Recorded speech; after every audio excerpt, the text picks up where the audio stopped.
Have you guys heard of Matt Miller? He's not only the guy who paints those amazing portraits of all your favorite heroes in the Liberty Movement and in pop culture, but he's also now an official sponsor of this show.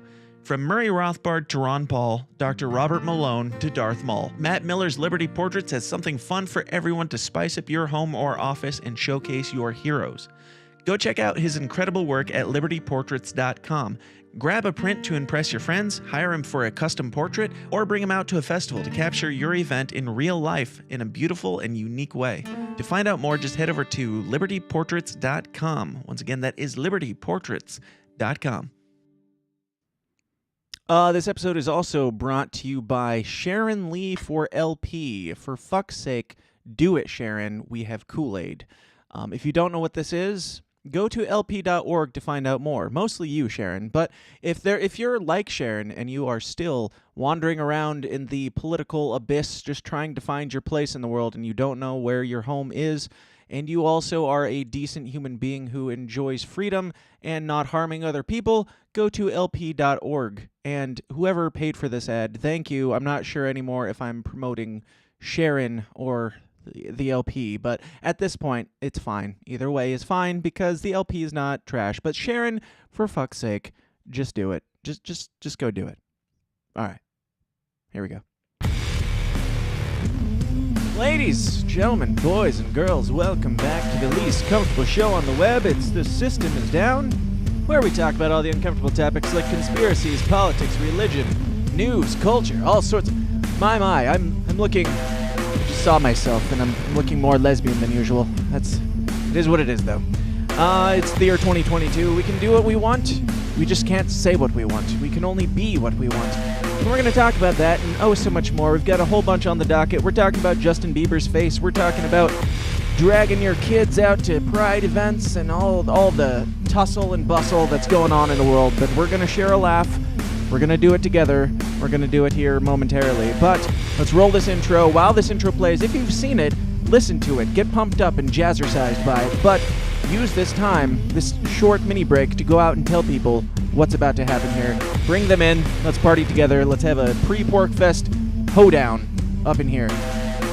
Let's get weird, y'all. All I ask is, if we have to give these bastards our lives, we give them hell before we do! The tragedy of our day is the climate of fear in which we live. Talking about the Salomon Brothers building collapsing. I would ask the congressman to withdraw that comment and tell us that he really means that. Half of support is what I call nastiness support. I don't know what I said. I did not have sexual relations with that woman. The Bible commands that certain people be put to death. Thieves or possesses weapons of mass destruction. 9/11 attacks were carried out by Al-Qaeda. Handle the truth! I remember that with that smoke! We are still here! We have to say yes to social justice.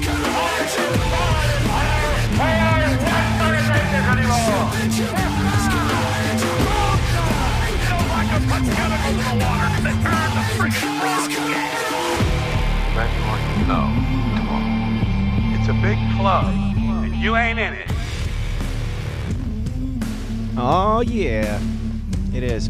Sorry, Sharron. Sorry, it's a free market, and you ain't in it, or something. I don't know. People, you can pay to have me harass people if you so choose. I might not do it. I'm not saying that I would promote literally anything, but I've got a line. There's a line that I won't cross. It's just, I've never seen it before. Try me. Patreon.com/The System is Down. Go harass your friends. Also, Amy Lepore, she's still paying, and she's not getting, she hasn't asked me for an ad, so go check out Libertarian Party of Delaware. They're awesome. And Amy Lepore, awesome. Just made a video of Karen Ann Harlos, and Amy Lepore gave the intro speech for Karen Ann Harlos' speech, and no matter how many times I watch it, tears me up. So they're awesome. Check out Libertarian Party of Delaware. They're cool again. Anyway, if you're not familiar with the show, this is the place where we talk about the news. And I forgot one more thing, one more item of business on the agenda. Of course, I have to thank my very favorite sponsor, which is you guys in the Downers Club. People like Bonnie Jeffers. Let me get these new ones in here. We've got quite a few new ones, so let me get them here. So your name is read at least once in your life. Bonnie Jeffers, David Bradley, of course, Dave versus Goliath. Thank you, finally, for helping a brother out.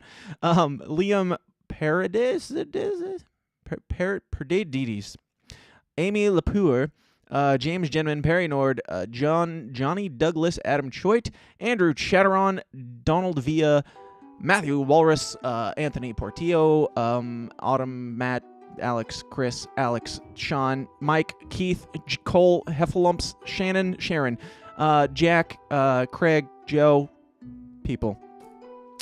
You want to get your name on that ever-growing, ever-expanding list that will eventually get me nuked off of Patreon before too long? You want to join that list and help me get nuked off of Patreon by them noticing that I'm making money off their platform and doing so in an unsavory manner to the powers that be?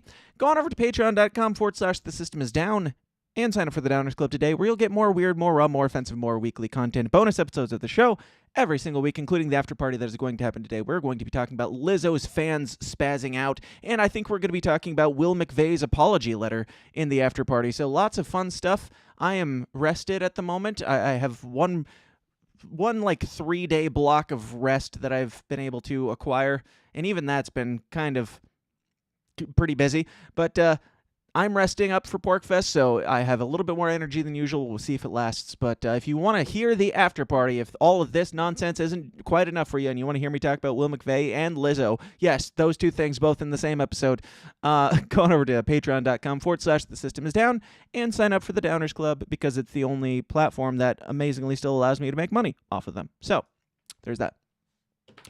Okay, so this is the place where we talk about the news, and it's been a hot minute since we've talked about the news. We roast the news, we look outside, watch the world burn, and share a laugh at it together, because why not?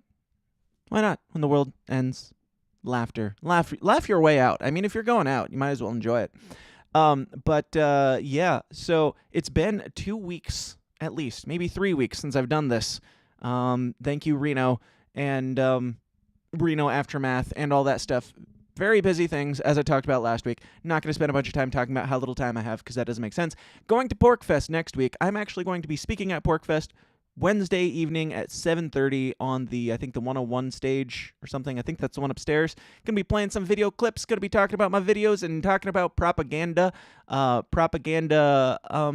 alternative propaganda, the counter-propaganda to the propaganda that the state is, endlessly and without rest creating on a daily basis to keep you brainwashed and docile. So if you want to hear me talk about that, I'll probably film it. But if you're going to be at PorkFest, please come check out, make me stare at me, make me feel awkward as I speak at you on Wednesday night at 7:30 p.m. at PorkFest at the 101 stage or whatever it is up above the thing.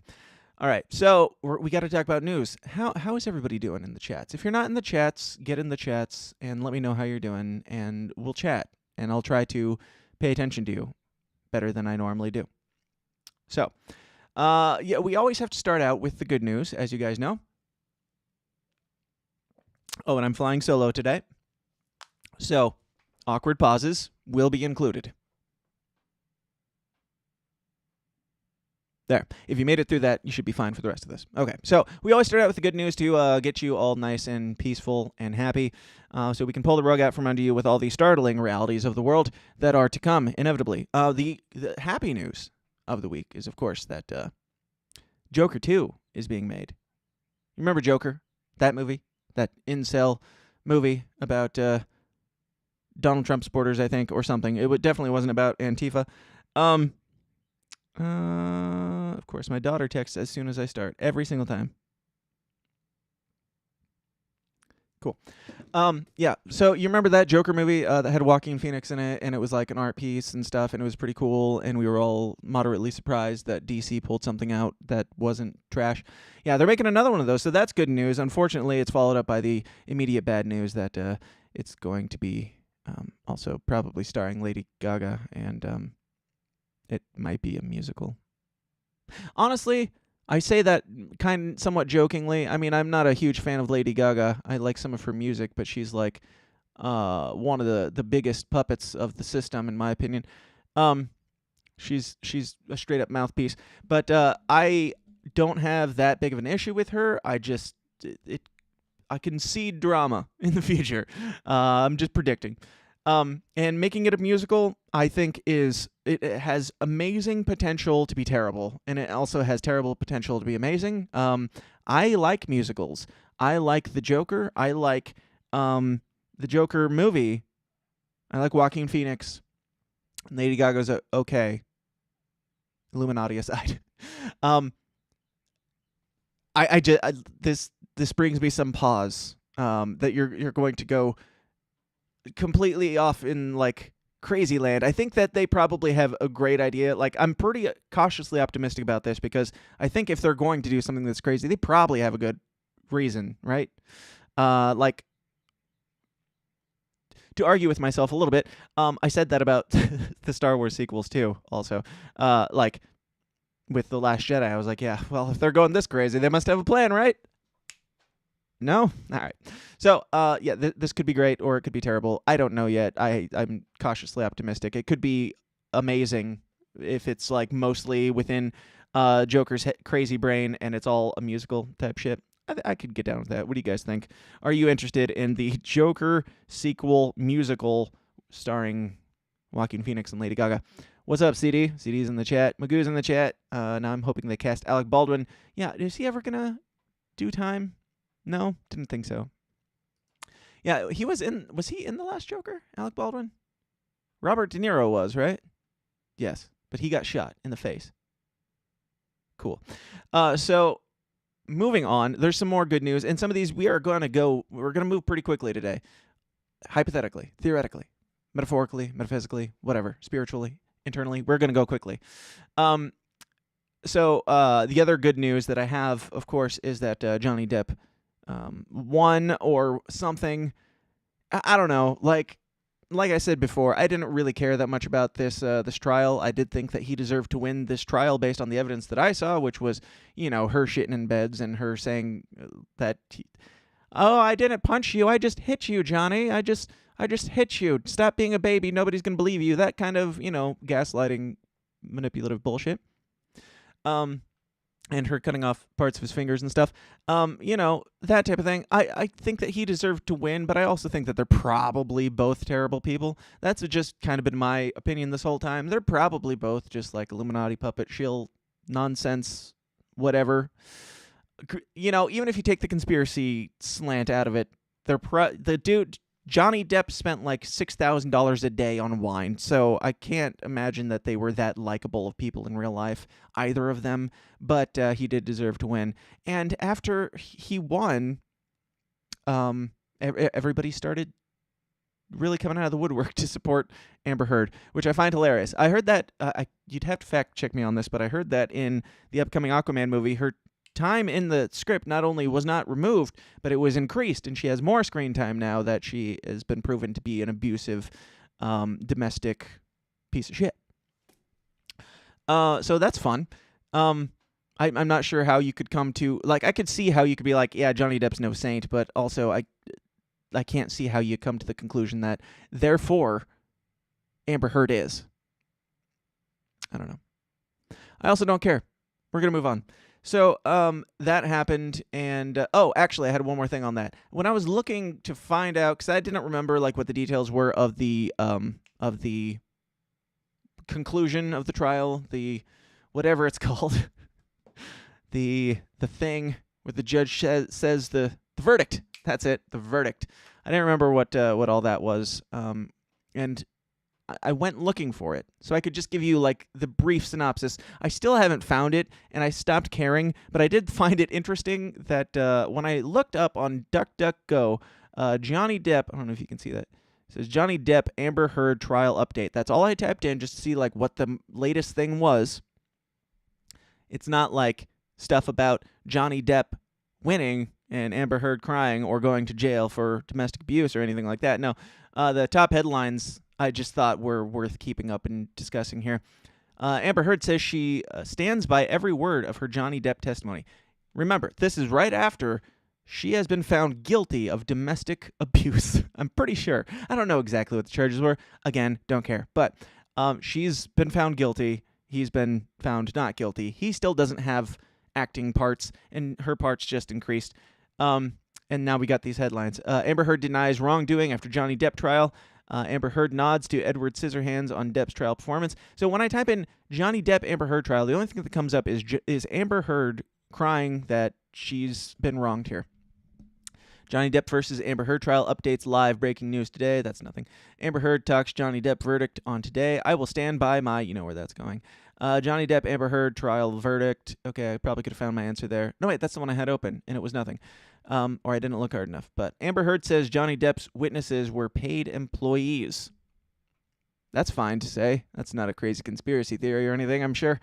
And it could well be true. I don't know. Exclusive. Amber Heard says role of social media in Johnny Depp's trial, blah, blah, blah. So she's still not taking responsibility. Amber Heard is seen for the first time since verdict defamation. Amber Heard addresses Johnny Depp on trial on Today's Show. So one day ago, Today's Show, they had her on to talk about how she was wronged. I don't know, man. It's like if Kyle Rittenhouse, I know, it's probably a bad comparison, but if Kyle Rittenhouse was found guilty and then everybody was like, poor Kyle Rittenhouse. I mean, that is a bad example because it would be poor Kyle Rittenhouse and that, whatever, bad example. I knew it was wrong when I went there. Amber Heard spotted for first time. Johnny Depp news, actor's popularity plummeted after Amber Heard, for whatever. So, yeah, even independent news. Let's click on this. Independent news says Johnny Depp verdict. Actor's popularity plummeted after Amber Heard trial poll show. So people like Johnny Depp even less now that they know that, according to, all the evidence and the law and the judge verdict and everything, they like him even less now. All right, cool. Whatever. What's up, chats? What's up, y'all? Can't hashtag me too. Hashtag me too. Or let's see. In a society that celebrates mental illness, Amber is about to make bank. Yes. Yeah, in a society that not only celebrates mental illness, but where victimhood is currency. Yeah, she's making counterfeits and making bank over here. All right, we're going to move on because who cares about these people? Speaking of people that nobody cares about, but people who have power. I'm sorry, this bad segue here. Justin Trudeau.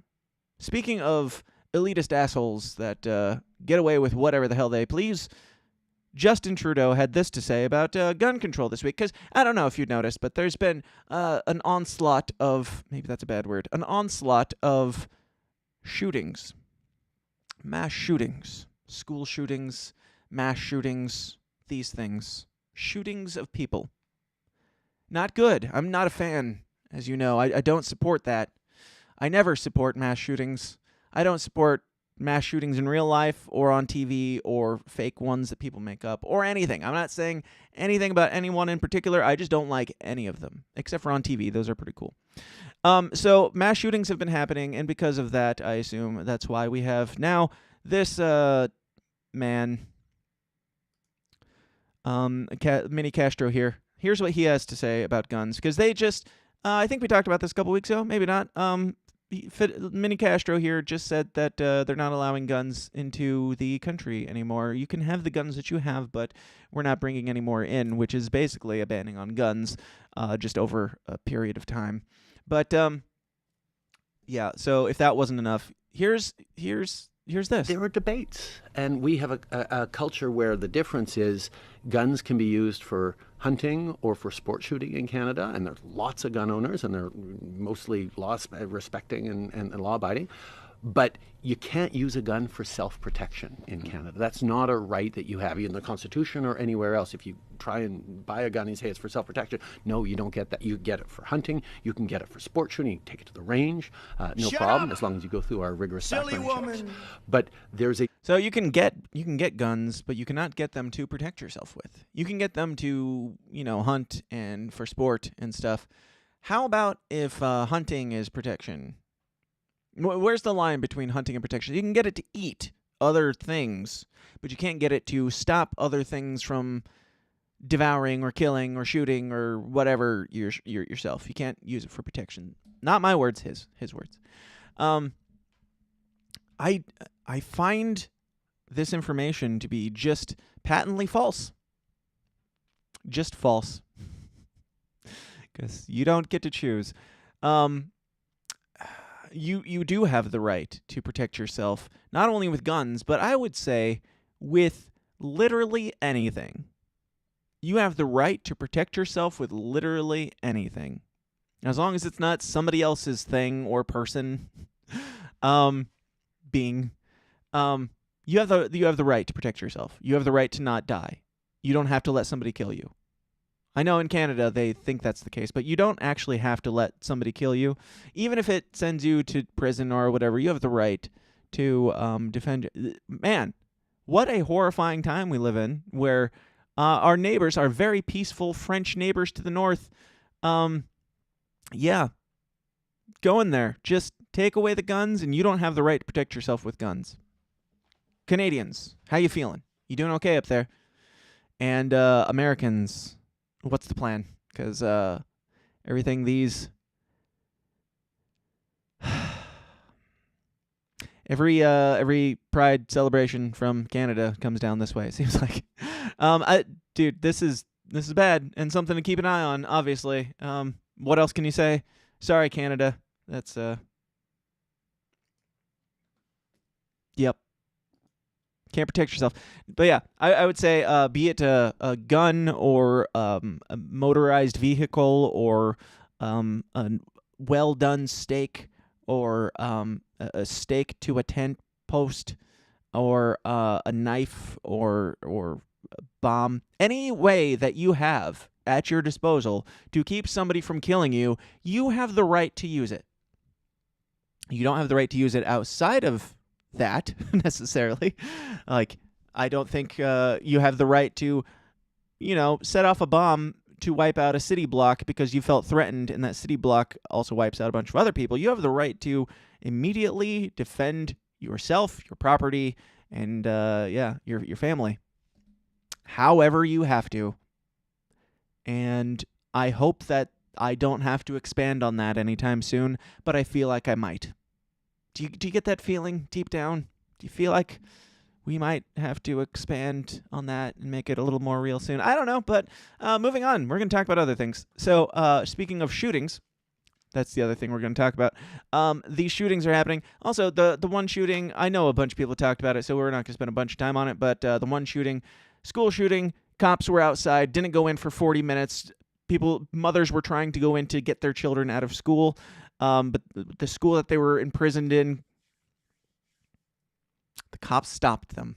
The cops stopped the mothers because the cops were waiting for reinforcements and better guns and things to defend themselves. So they waited for 40 minutes while a man walked around the school shooting children.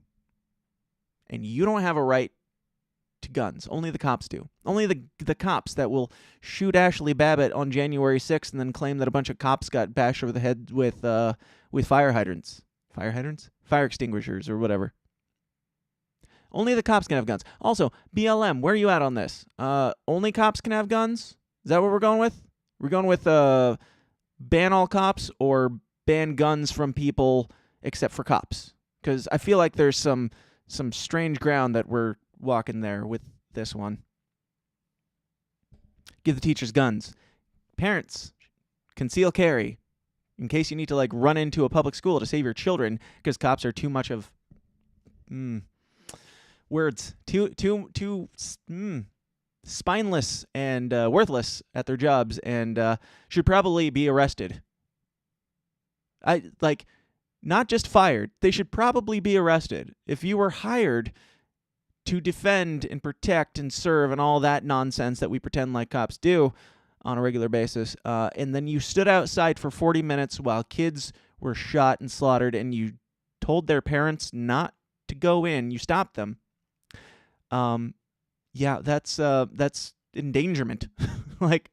You're the criminal at some point. You are aiding and abetting. Take the conspiracy stuff out of it. and it's still aiding and abetting. And if you put the conspiracy stuff back into it, just let your mind wander a little bit. That's all I ask. Laura Ingraham had some thoughts on these shootings as well. And, of course, she blamed the most obvious source of the problem, which is, of course, marijuana. Reefer madness is back, my friends. Yep. Let's see what Laura Ingraham has to say about the evils of pot and how it causes people to go on psychotic, murderous rampages through schools. We'll see if this plays. While it's getting a clue. So they're not just coming for your guns; they're coming for Joining me now. all your liberties and any liberty that they can possibly get. If they can get weed away from you, because these boomers still don't understand it, they're still skeptical. There's more studies need to be done on marijuana and things. If they can get that from you as well, they will take that right back because they don't like you having things. Is Dr. Russell Kamer, who's the medical director of Partners in Safety. Dr. Kamer, thanks for joining us tonight. Again, it was initially reported that he was a user. In fact, he got angry that his grandmother and his mother didn't want him to use marijuana. But again, we don't know more. It was just mysteriously taken. Do we call alcoholics, or do we call people who drink alcohol users? At what point do you stop calling somebody a user when a drug is completely legal or a plant is completely legal? Or they weren't breaking, the whole user mentality is stigmatized, obviously. You're a user. You use this, and that is bad. Why don't we call people who are addicted to caffeine users or people who smoke tobacco users? How come it's just this other thing that's still too scary for Laura Ingraham? Out of an article in the New York Times. Cheers. But why aren't people in general not talking more about the pot, psychosis, violent behavior connection? Shut up! Well, that's Silly a very woman. good question, Laura. What we found in the studies, it's very clear that the use of the high-potency marijuana is strongly associated with the development of psychosis. And this is clear. But why aren't we talking about it? Well, I'm going to blame myself. I'm going to blame my generation of baby boomers who have some nostalgic view of marijuana that it was some weak drug. And it used to be. A simple puff of weak Woodstock weed wasn't that dangerous. But today's products are very high in THC. In fact, I didn't even think that marijuana could be associated with psychosis up until a few years ago. We were not taught that in medical school. But we see now with the high potency that it's... But you see now with the higher demonization of the legalization that now we can just use this whenever we feel like. Reefer Madness is back. I'm going to jump ahead because I don't need to listen to this 30-year-old propaganda from boomers blaming themselves. But they're not blaming themselves for not understanding this. They're blaming themselves for not being afraid enough of it. That's the problem. Boomers just weren't afraid of pot enough. Oh, my kid got caught smoking a joint, or big deal, or edibles. And then you hear stories of parents doing the pot with their kids. And I guess that's the cool thing to do in some communities. It's like they have no clue. But She sounds like somebody who's smoked a lot of weed in her life, and she knows how it goes. She wouldn't have any problem with a parent having a glass of wine with their teenager or something like that. I'm sure. I would imagine. I don't know Laura Ingraham. I don't know her deal. She seems a little uptight based on what I know in the last 30 seconds. But it'd be perfectly fine to drink alcohol with your kid in our society. It's not that frowned upon. But yeah, this is too much. It's just unthinkable, unimaginable. Absolutely crazy. Also, you according to Fox, it's probably good to transition kids. That's another article that I don't have pulled up, but look it up. Fox was pushing, transitioning kids stuff. But some parents do the evil task, evil deed of allowing their kids to, eat Doritos and chill on the couch. Yep, that's the problem in this country. That's what's causing this mass psychosis. That's what's causing people to go shoot up schools. It's not, that we have literal brainwashing pumped into our kids' brains from the moment that they're born these days, that your baby is sat down with a phone or a device to stare into a screen literally from the moment they are able to hold it or there's something able to prop it up for them until the moment they die at this point, because it's just a way of life to be brainwashed from the moment you come out and get all this nonsense. It's going to be that. It's the weed. It's definitely the weed, I'm sure. Doing this topic tonight, I'm going to probably get a lot of hate mail because of it, because it's so serious. And yet people like Beto, and I'm not trying to drag you into political conversation, Dr. Kamer, but they're fine with going to do a run on the guns, and I guess you can argue that if that's what you want to do, try to get rid of the Second Amendment. But yeah, that's a very right-wing talk point you got there, Laura. I guess you could push for getting rid of the Second Amendment if you want. I don't know. But let's just start with taking away your weed. Completely oblivious to what legalization of marijuana has done and is doing to an entire generation of Americans with violent consequences. It's very scary what's going to happen. We have just seen the beginning. Because even here in New York, where it's legalized, the pot shops haven't opened yet. And the damage happens when the pot shops open, when more marijuana is used. We've seen traffic fatalities that have gone up dramatically. It's clear that fatalities have gone up 20%. If marijuana is legalized nationwide, we predict that there'll be at least 7,000. Two faces you can trust. Just look at them. Look at them there. She's like made of stone. She might be trans herself. She's got quite an Adam's apple there, and very thin lips. Yeah, I don't know. What do you think? Caitlyn Jenner or Laura, whatever her name is, Laura Ingraham here. Beauty pageant. Who wins? Anyway, yeah, sorry guys, I'm not buying it. Yes, fatalities or whatever, or car crashes may have gone up. Prove that it's linked. Just because they had something in their system stays in your system for a long time.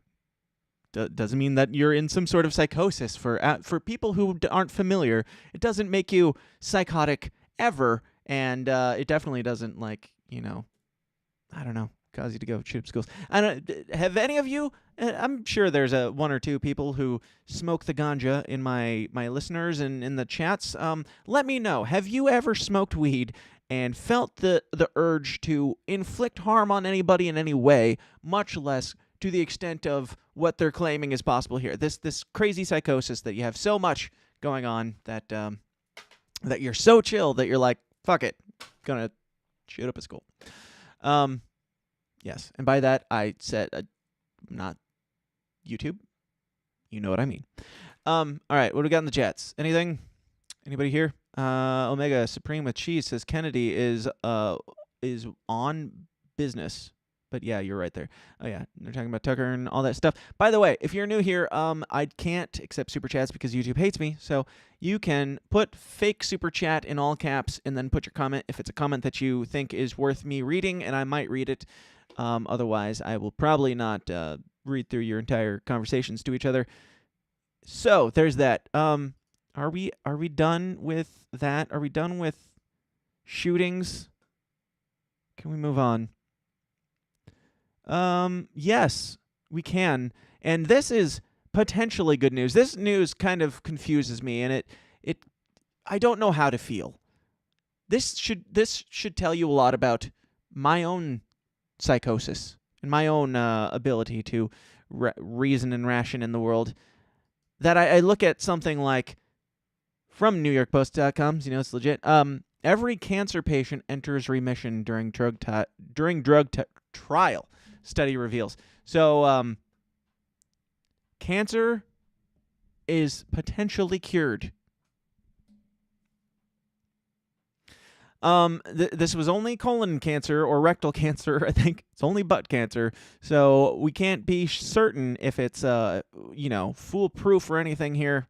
But they did this. Oh, and they felt the need to make sure that they show you the before and after pictures inside the anus of the individual here. So there were several anuses, and all of them have lost their butt cancer.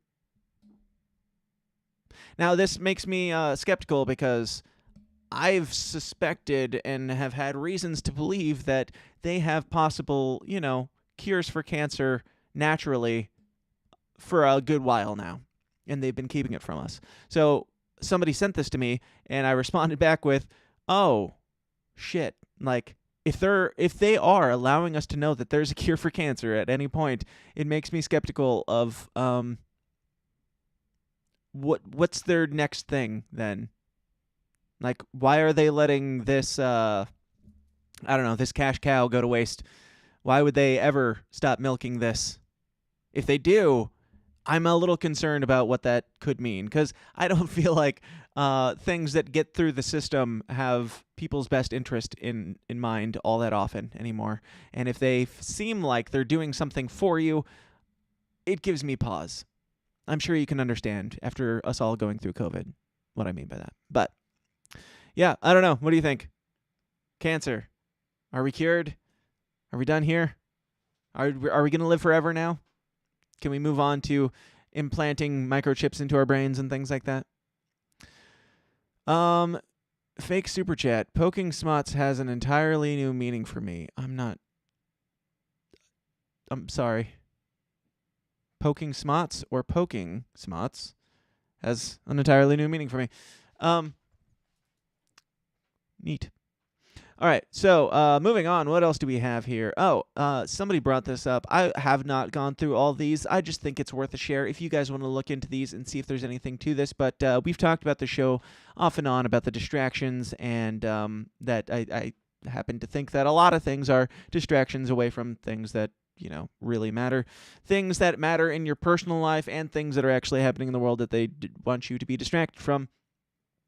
Somebody sent me this. It is somebody's breakdown of what they think is the distraction is for. This says, in case you were too distracted by the latest distraction to notice what they are trying to distract you from in the first place, here's this. And it's a big, long list. Oh, and it's, of course, missing context, according to fact checkers, so it's legit. It's on Facebook. February 5th, Wisconsin River Meats processing facility destroyed by fire in Mauston, Wisconsin. February 15th, Bonanza Meat Company goes up in flames in El Paso, Texas. February 22nd, Shears Foods food processing plant explodes in Hermiston, Oregon. February 22nd, fire destroys Deli Star meat plant in Fayetteville, Illinois. March 17th, Nestle food plant exclusively damaged in fire and new production destroyed, Jonesboro, Arkansas. March 19th, Walmart Food Distribution Center catches fire in Plainfield, Indiana. March 24th, major fire at McCrum potato plant in Belfast, Maine. March 29th, Maricopa Food Pantry burns down, 50,000 pounds of food destroyed in Maricopa, Arizona. March 31st, Rio Fresh Onion Factory damaged by fire in San Juan, Texas. April 13th, fire destroys East Conway Beef and Pork Meat Market in Conway, New Hampshire. April 14th, Taylor Farms Food Processing Plant burns down, Salinas, California. April 19th, Azure Standard, nation's premier independent distributor of organic and healthy food, was destroyed by fire in Dufur, Oregon. April 21st, plane crashes into and destroys General Mills factory near Atlanta, Georgia. Now we switched numbers. Why did we change the numbers? April 30th, Monmouth Smithfield Foods pork processing plant. July, Memphis Kellogg plant. 8/13/21, JBS beef plant. 8/24/21, Patak Meat Company. 7/30/21, Tyson River Valley ingredient plant. 10/21/21, Darigold plant. 10/15/21, Garrard County Food Plant. 11/29/21, Made Right Steak Company. 12. Okay, so you get the point, and that goes on. That was maybe half of what's here, for just different food processing plants that have, just been bursting into flames and catching fire and being destroyed in one way or another. I don't know. Also, Bill Gates wants to block out the sun. Also, Bill Gates is buying up a lot of the farmland. Also, Bill Gates is making artificial breast milk.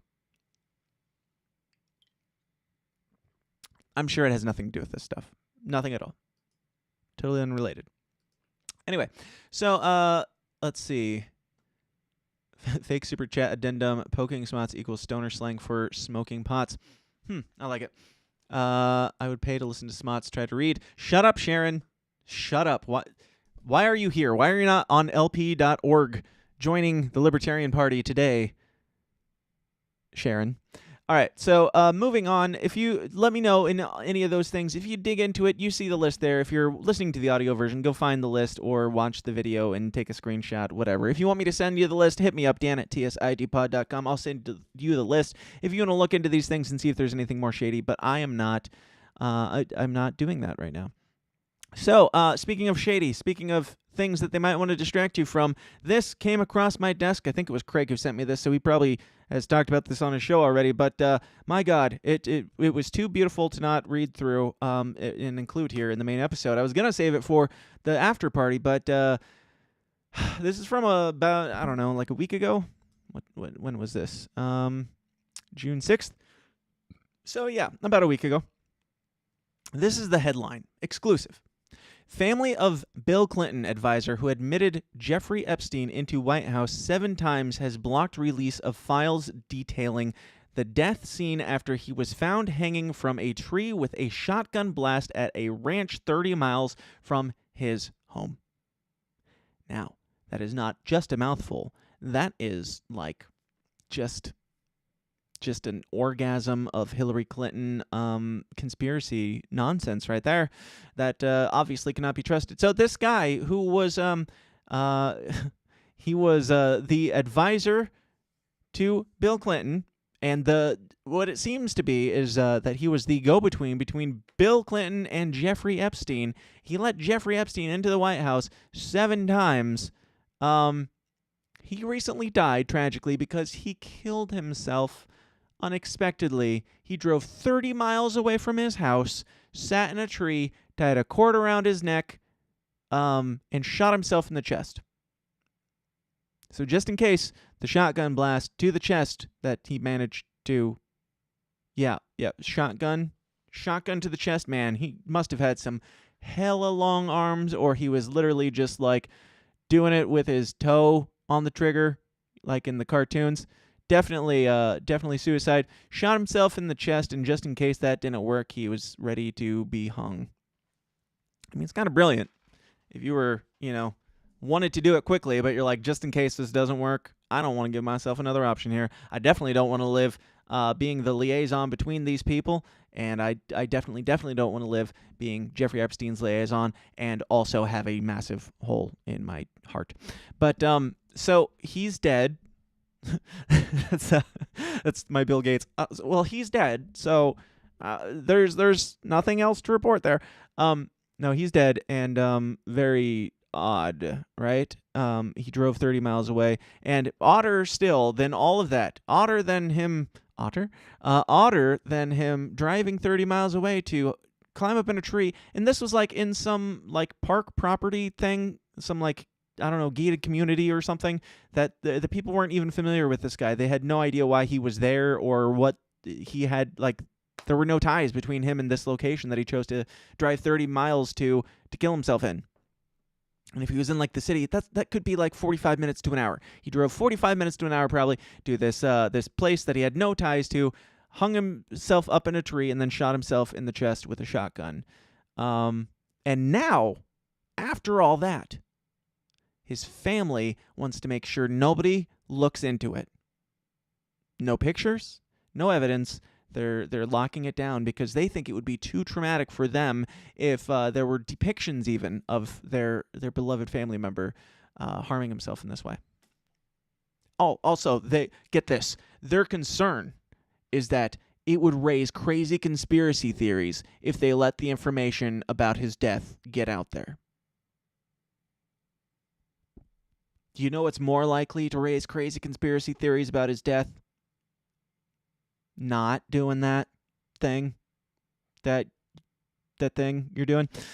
So Let's read through a little bit of this. The investigation is still open. There's a couple key points in here that I wanted to point out because I did read this one in advance. His death adds to the number. This even points out the Clinton body count. If you're not familiar, just look up the Clinton body count, as it says here even. And this is from dailymail.co.uk, so you know it's legit.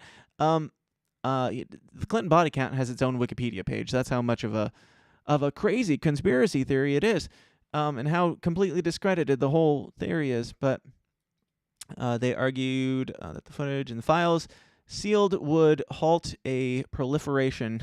Yes, they argued that keeping the footage and files sealed would halt a proliferation of unsubstantiated conspiracy theories. They thought it would stop. You wouldn't just slow them. It would halt a proliferation of unsubstantiated conspiracy theories if they give you less information about this very bizarre case that happened that nobody's surprised about because we've seen it happen to a bunch of other people. Okay. The Clinton aide was also one of the many passengers to fly on Epstein's jet known as Aledo Express. So, yep, direct ties and all that.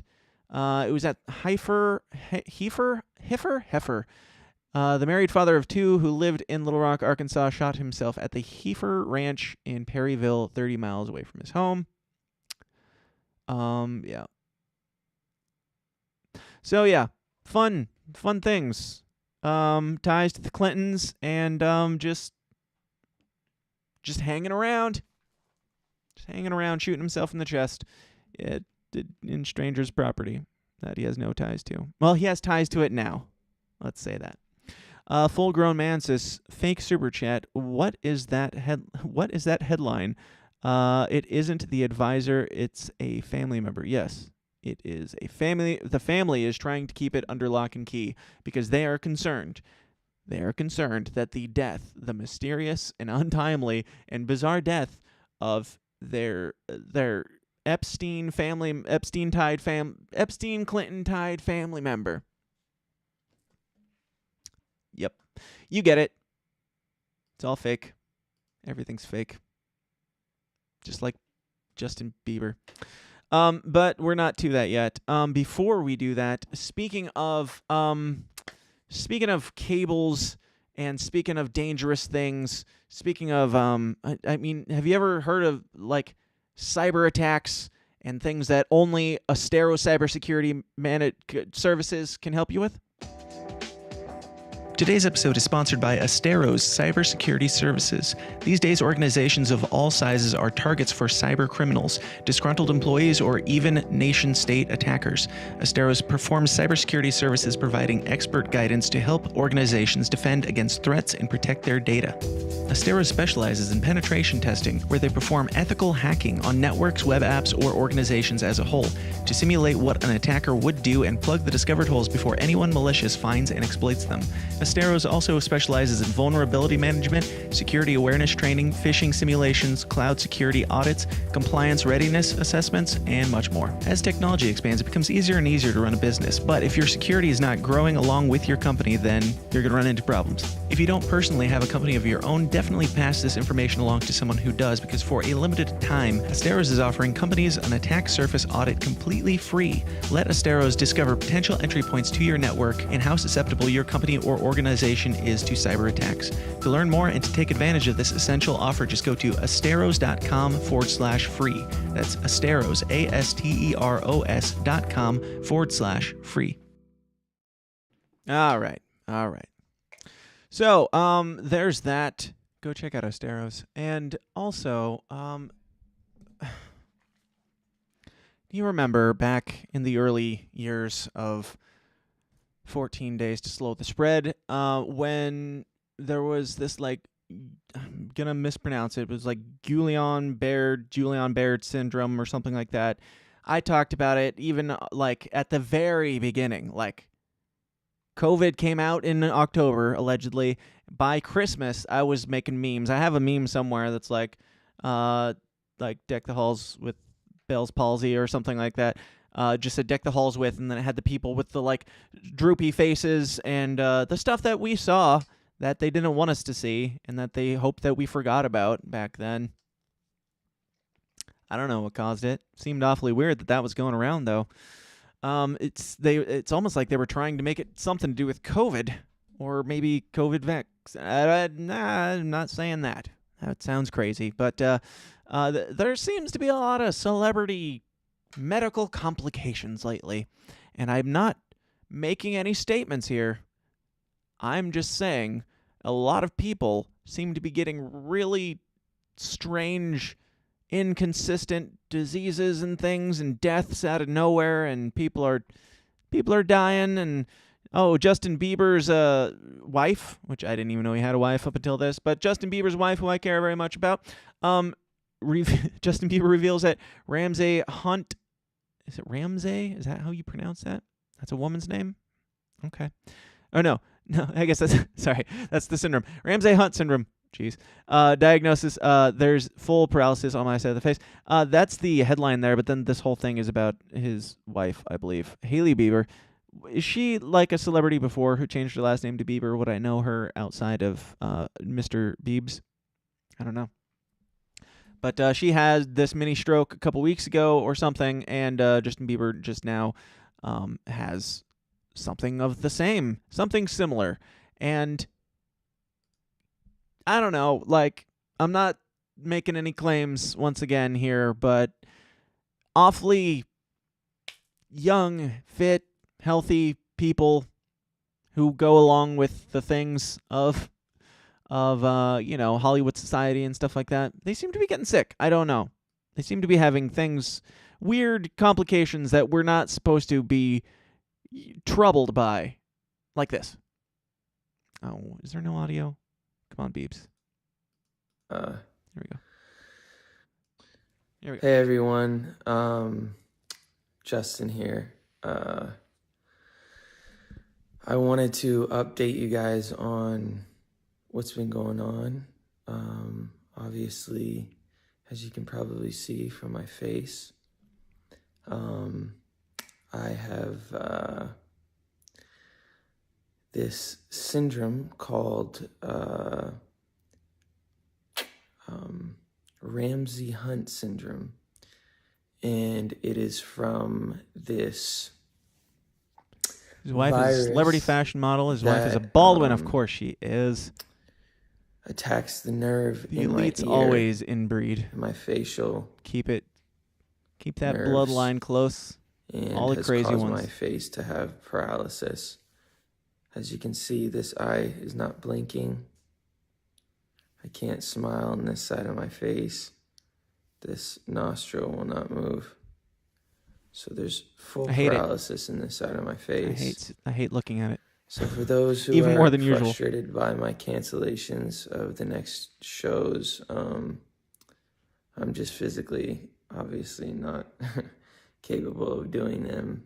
This is pretty serious, as you can see. I wish this wasn't the case, but obviously my body's telling me I gotta slow down. Or gotta stop putting certain things in it. I hope you guys understand, and I'll be using this time to just rest and relax and get back to 100% so that I can... All right, that's enough. He's not well. And I wish no ill will on the Biebs. I like some of his music. I have no issues with him. If you choose to believe the story that has been told about his life, then I think it's a pretty cool story. But who knows? Yeah, I don't know. Like, this sucks. It sucks that I think people are being duped into just believing that we've got, these new crazy diseases that are happening only to, people who are forced to take certain injections who had no reason to take those injections in the first place are now maybe seeing a little bit of side effect there. But we don't have any way of tying them together because, science means nothing, evidence means nothing, and men are women. But we're not there yet. Speaking of these things, like, I maybe all this Justin Bieber talk is nonsense. Maybe Guillain-Barré syndrome or whatever, or Hunt something or other syndrome. Maybe none of these things are related to each other. There's no connection. They're just happening out of nowhere. And also, something else that's happening out of nowhere is that healthy young people are dying suddenly and unexpectedly from a mysterious syndrome as doctors seek answers through a new national register. Sudden adult death syndrome is what we're going with. SADS. Now, I have long pondered how we live in a society where sudden infant death syndrome is even acceptable as a diagnosis. Like the laziest fucking diagnosis ever. Just your baby dies sometimes, and we just call that baby died quick disease. They suffered a severe case of baby death. Well, now SIDS is no longer only for babies. SIDS is now, I guess, I don't know. What's the word? It's now being passed along from what's the word? Infectious? No, contagious.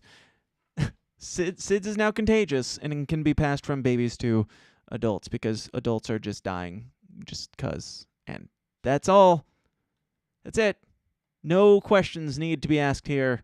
Why people can just die now. May potentially be a risk of having sudden adult death syndrome. SADS. Totes SADS, I'd say. The SADsiest. SADS is an umbrella term to describe unexpected deaths in young people. A 31-year-old woman who died in her sleep last year may have had SADS. Just might have had SADS. She struggled from death. Now, if you're buying any of this, you must at least accept that the medical industry has just fucking given up. They are beyond lazy. They're just not going to even try. If you believe them, if you take them at their word that SADS is a new thing that has developed recently out of nowhere, you got to be, man, very gullible. But at least you have to give them all the benefit of the doubt. You have to accept that they're on senioritis. They're checked out. They're on vacation. They're not even trying anymore. I mean, babies. It's a little bit easier for us to accept babies. You know, they're fragile. They're these new squishy things, and they have that reset button on the top where if you poke it too hard, they power down. Like, they're fragile, and there's weird things about babies. So if a medical professional, if the expert tells you that sometimes babies just die, you're like, okay. But now we're to the point where we're supposed to just, if a doctor says sometimes young healthy adults just die for no reason, we're just supposed to go, oh, darn, SADS got him again. Bummer. People aged under 40 are being urged to have their hearts checked because they may potentially be at a risk of sudden adult death syndrome, also known as spontaneous death, I would imagine. The syndrome known as SADS has been fatal for all kinds of people, regardless of whether they maintain a fit and healthy lifestyle. Just happens sometimes. Young adults just go. And it's also funny that it's called sudden adult death syndrome, but it's only for people under 40. So it's very specific for sudden adult death syndrome. It's not sudden young adult death syndrome, probably because SADS just doesn't roll off the tongue quite as well or make you quite as scared. But or maybe it's because people over 40, they're like, well, we know you're old, and we could probably come up with some reason why you're dying, but we can't really explain this demographic of like 20 to 30-year-olds. That's where things get real tricky. Or 25 to 40, let's say. That's where things get real tricky in convincing people that, you know, you died of a stroke or whatever. What was it called? Let's see. Ramsay Hunt syndrome. That's not known to be like going on in young, fit kids all that often. What do I know, though? I'm not a medical professional, so I'm dumb. The term is used when a postmortem cannot find an obvious cause of death. The U.S.-based SADS Foundation, yes, there is a foundation for SADS even. I hope they're proud of themselves. What is their goal exactly? What is the SADS Foundation's goal? I must know. Let's read on. Maybe they'll tell us, but remind me to come back to that. What is the SADS Foundation's goal? people are spontaneously dying, and we're raising money to let people know that sometimes people just die. The SADS Foundation has said that over half of the 4,000 annual SADS deaths of children, teens, or young adults have one of the top 2 warning signs present. Those signs include a family history of a SADS diagnosis or sudden unexplained death of a family member, and fainting or seizure during exercise or when excited or startled, reported news.com.au. Last year, a 31-year-old woman, Catherine Keane, died in her sleep while living with 2 friends in Dublin. Her mother, Margarita, is that it? I think her name is Margarita. I like that. Margarita Cummins told the Irish Motor, quote, they were all walking from home, so no one really paid attention when Catherine didn't come down for breakfast. They sent her a text at 11:20 a.m. and she didn't reply. They checked her room and found she had passed out. Her friend heard a noise in her room at 3:56 a.m. and believes now that is when she died. Ms. Cummins stated that her daughter went to a gym and walked 10,000 steps every day. She was very physically fit, obviously. I take some comfort in that she went in her sleep and knew no pain. I'm grateful for that. Are you sure? What was the noise that was heard exactly? They heard a noise at 3:56 in the morning? But you think she just passed out? She just went quietly in her sleep? She had some sort of struggle there, it sounds like. Maybe she was flailing, knocked something down, or maybe she got up and fell. Either way, it doesn't sound like it was as peaceful as you're making it out to be. Let's see. I always worried about the kids driving in the car, but never saw this coming. I never thought I'd ever lose my... Yeah, okay. That's sad. I'm not trying to be flippant. That is sad, but we're not here for sad right now. Let's see. Of these, approximately 100,000 people per year, 750 cases per year of people aged under 50 in Victoria suddenly having their hearts stop. A spokesperson said, of these, approximately 100 young people per year will have no cause found even after extensive investigation, such as a full autopsy. SADS phenomenon. So, you get the point. People die. People just croak sometimes. Sometimes kids, healthy kids, are just sleeping, and regardless of any injection that they may or may not have taken, they just die, and scientists, no matter how hard they try, can't come up with a possible, plausible explanation for it. All right, you get the point. Seymour Max says it's allergies. Yes. Slow AIDS for the survivors? I'm not sure what that means. All right. The cure to SADS is obviously Glad's. Duh. Yeah, that could be. We haven't tried it. Like Glad toilet paper, or is Glad toilet paper, or like paper towels? I don't know.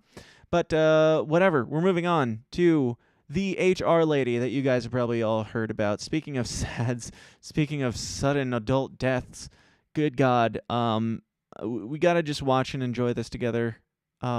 This is a woman who allegedly is like a head of HR. In case you have missed this somehow, it's been making the rounds, and I'm sorry I have to do this to you.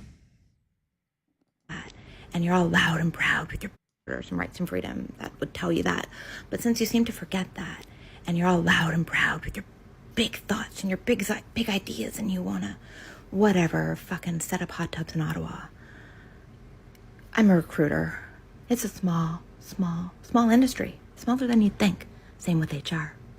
So, if you're looking for a job, or maybe trying to keep a job, maybe, just maybe, think about what you're putting on social media.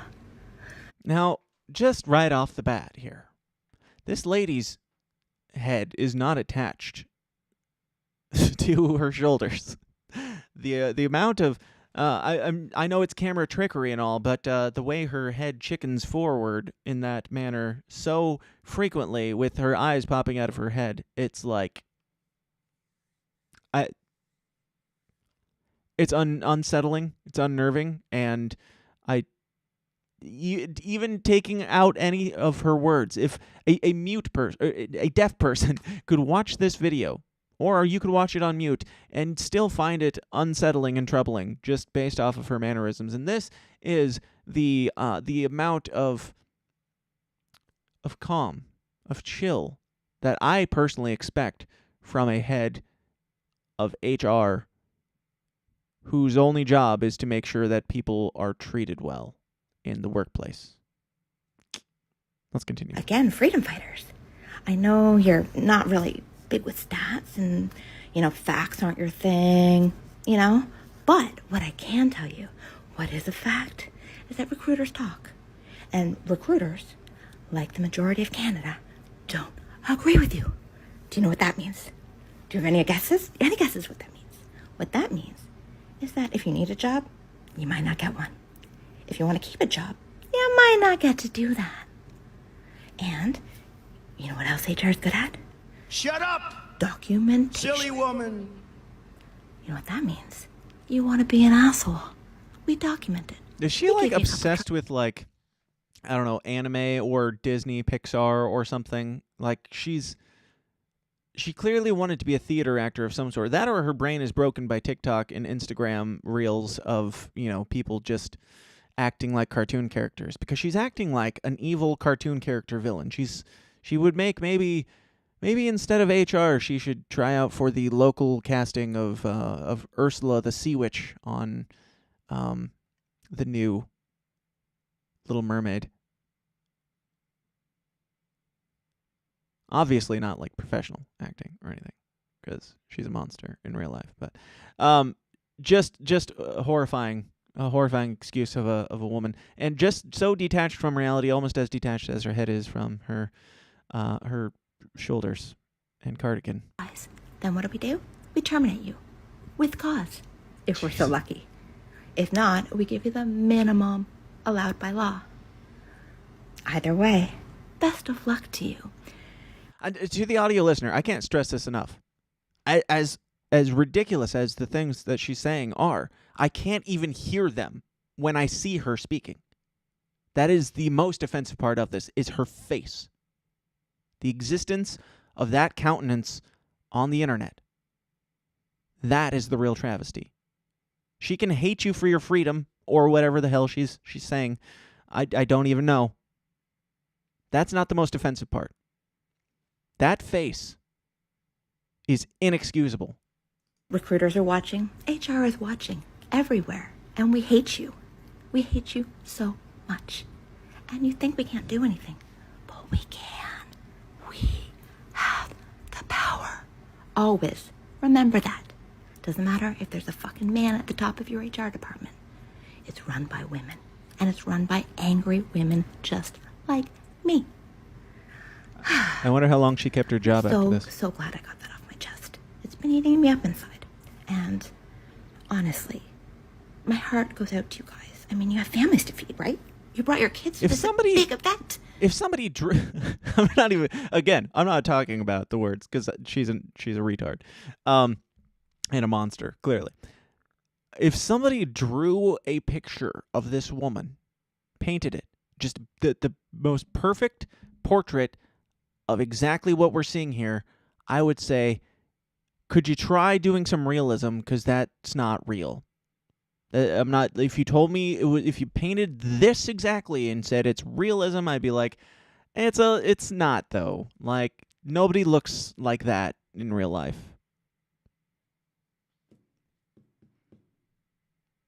If you guys want to let me know in the comments what she had to say, I'm not sure.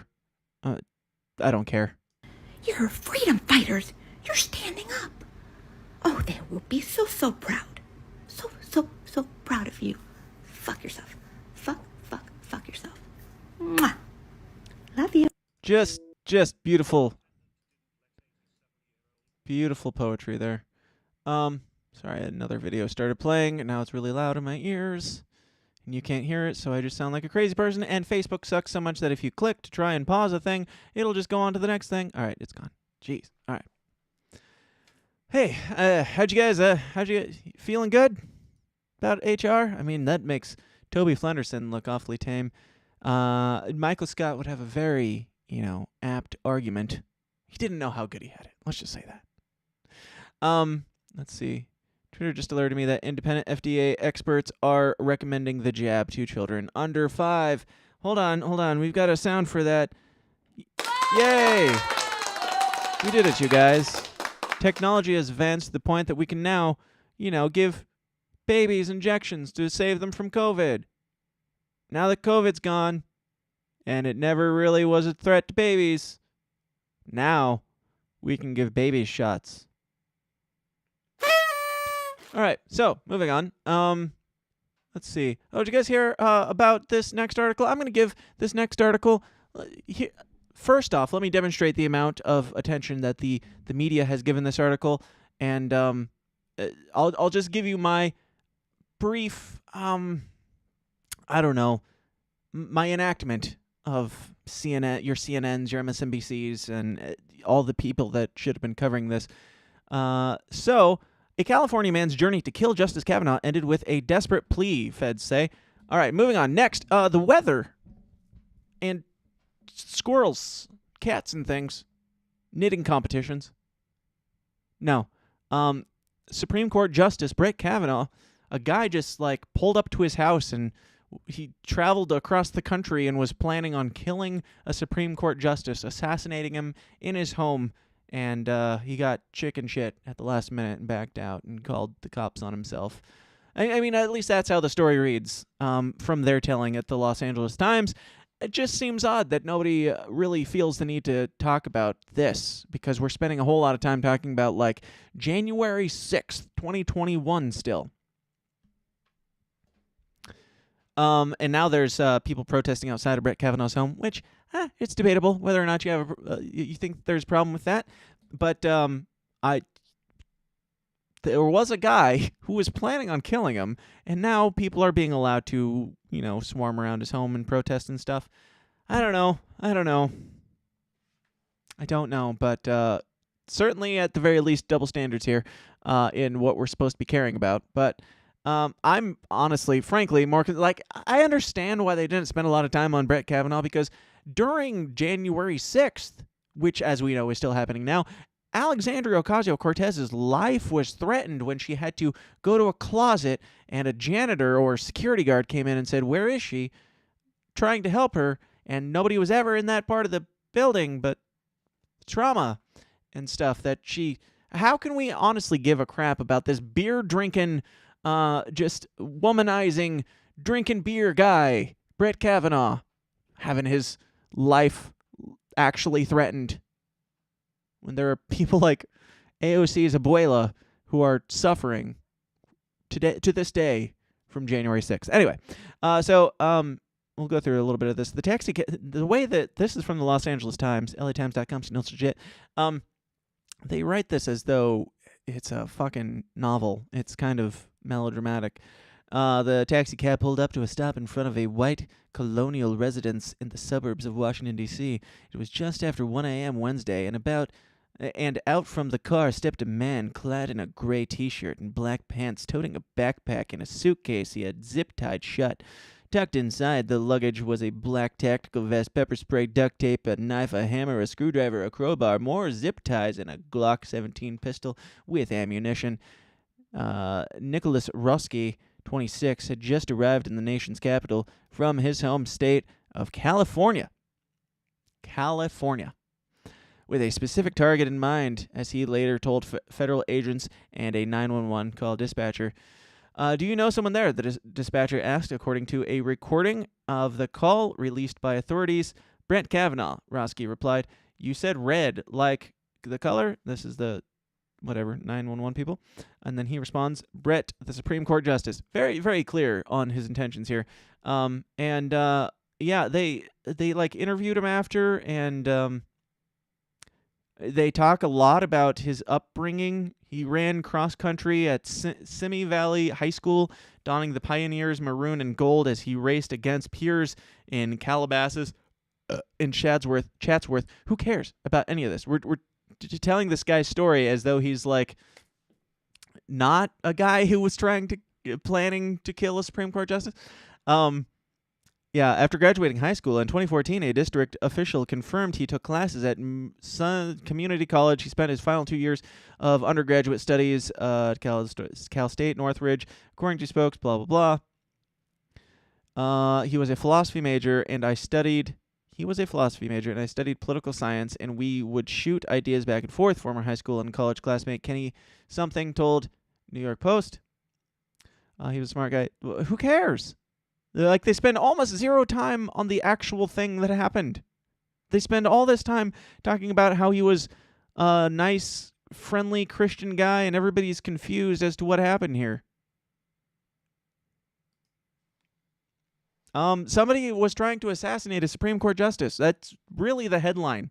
That's the deal. That's the situation that we should be discussing here. Not his everything else. Not his, I don't know, Tinder profile or something. In the headline even, a California man's journey to kill Justice Kavanaugh ended with a desperate plea, feds say. The desperate plea is being made by you currently, it sounds like, but it doesn't matter because nobody cares, and we're going to move on because nobody cares. And as I mentioned, the main thing that we're talking about in politics is not Justice Kavanaugh. It is, of course, how to watch the first January 6th committee hearing. Yes, there's this committee hearing going on a nightly primetime basis, of which I've watched none, and I don't know anybody personally that has watched it. I mean, I'm sure I know people personally that have watched it, but I don't know anybody who's brought it up. I don't understand. I mean, I do. I understand that the primaries aren't looking well for Democrats, and this is literally the only thing that they can possibly bring up that doesn't make them look like shit. Or they think it doesn't make them look like shit. So they hire big Hollywood producers to make this into a nighttime special. Prime time. Make a show of it. Make it a circus. It was canceled last night, I hear. January 6th committee abruptly postpones Wednesday hearing. I didn't really know anything about this. I haven't really looked into it because I genuinely do not care, and I care so, like, the only amount of my care for this is the amount that I cannot believe that they're still doing this. I do believe it. I believe they're this stupid, but I still, it's beyond fathomability how they think that this is going to help. Maybe they don't think it's going to help. Maybe they think this is literally just it. This is all we have. And it is. Oh, wrong button. There we go. So that's happening. Anybody watching the January 6th commission, like for the 27th time or whatever, the thing that we've been talking about for the last year and a half? Anybody watching this rehash on prime time because during the day it just wasn't spicy enough for them? What is... Whoop. There we go. Hey-o. I'll get a new mic cable someday.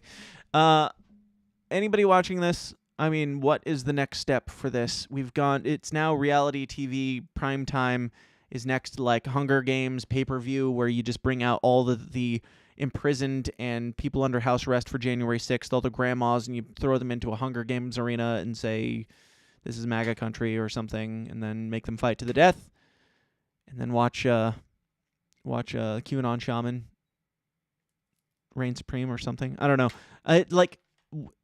What's next? How long will these people be propped up as a tool for the left to use, just whenever they feel like wheeling them back out? I know as soon as Donald Trump starts running again, this is coming back in even fuller force than it is now. He'll probably get impeached a third time on his way back into office or something. I don't know. I genuinely don't care. It's just, I heard somebody. Actually, I'll say that. We'll come back to that thought.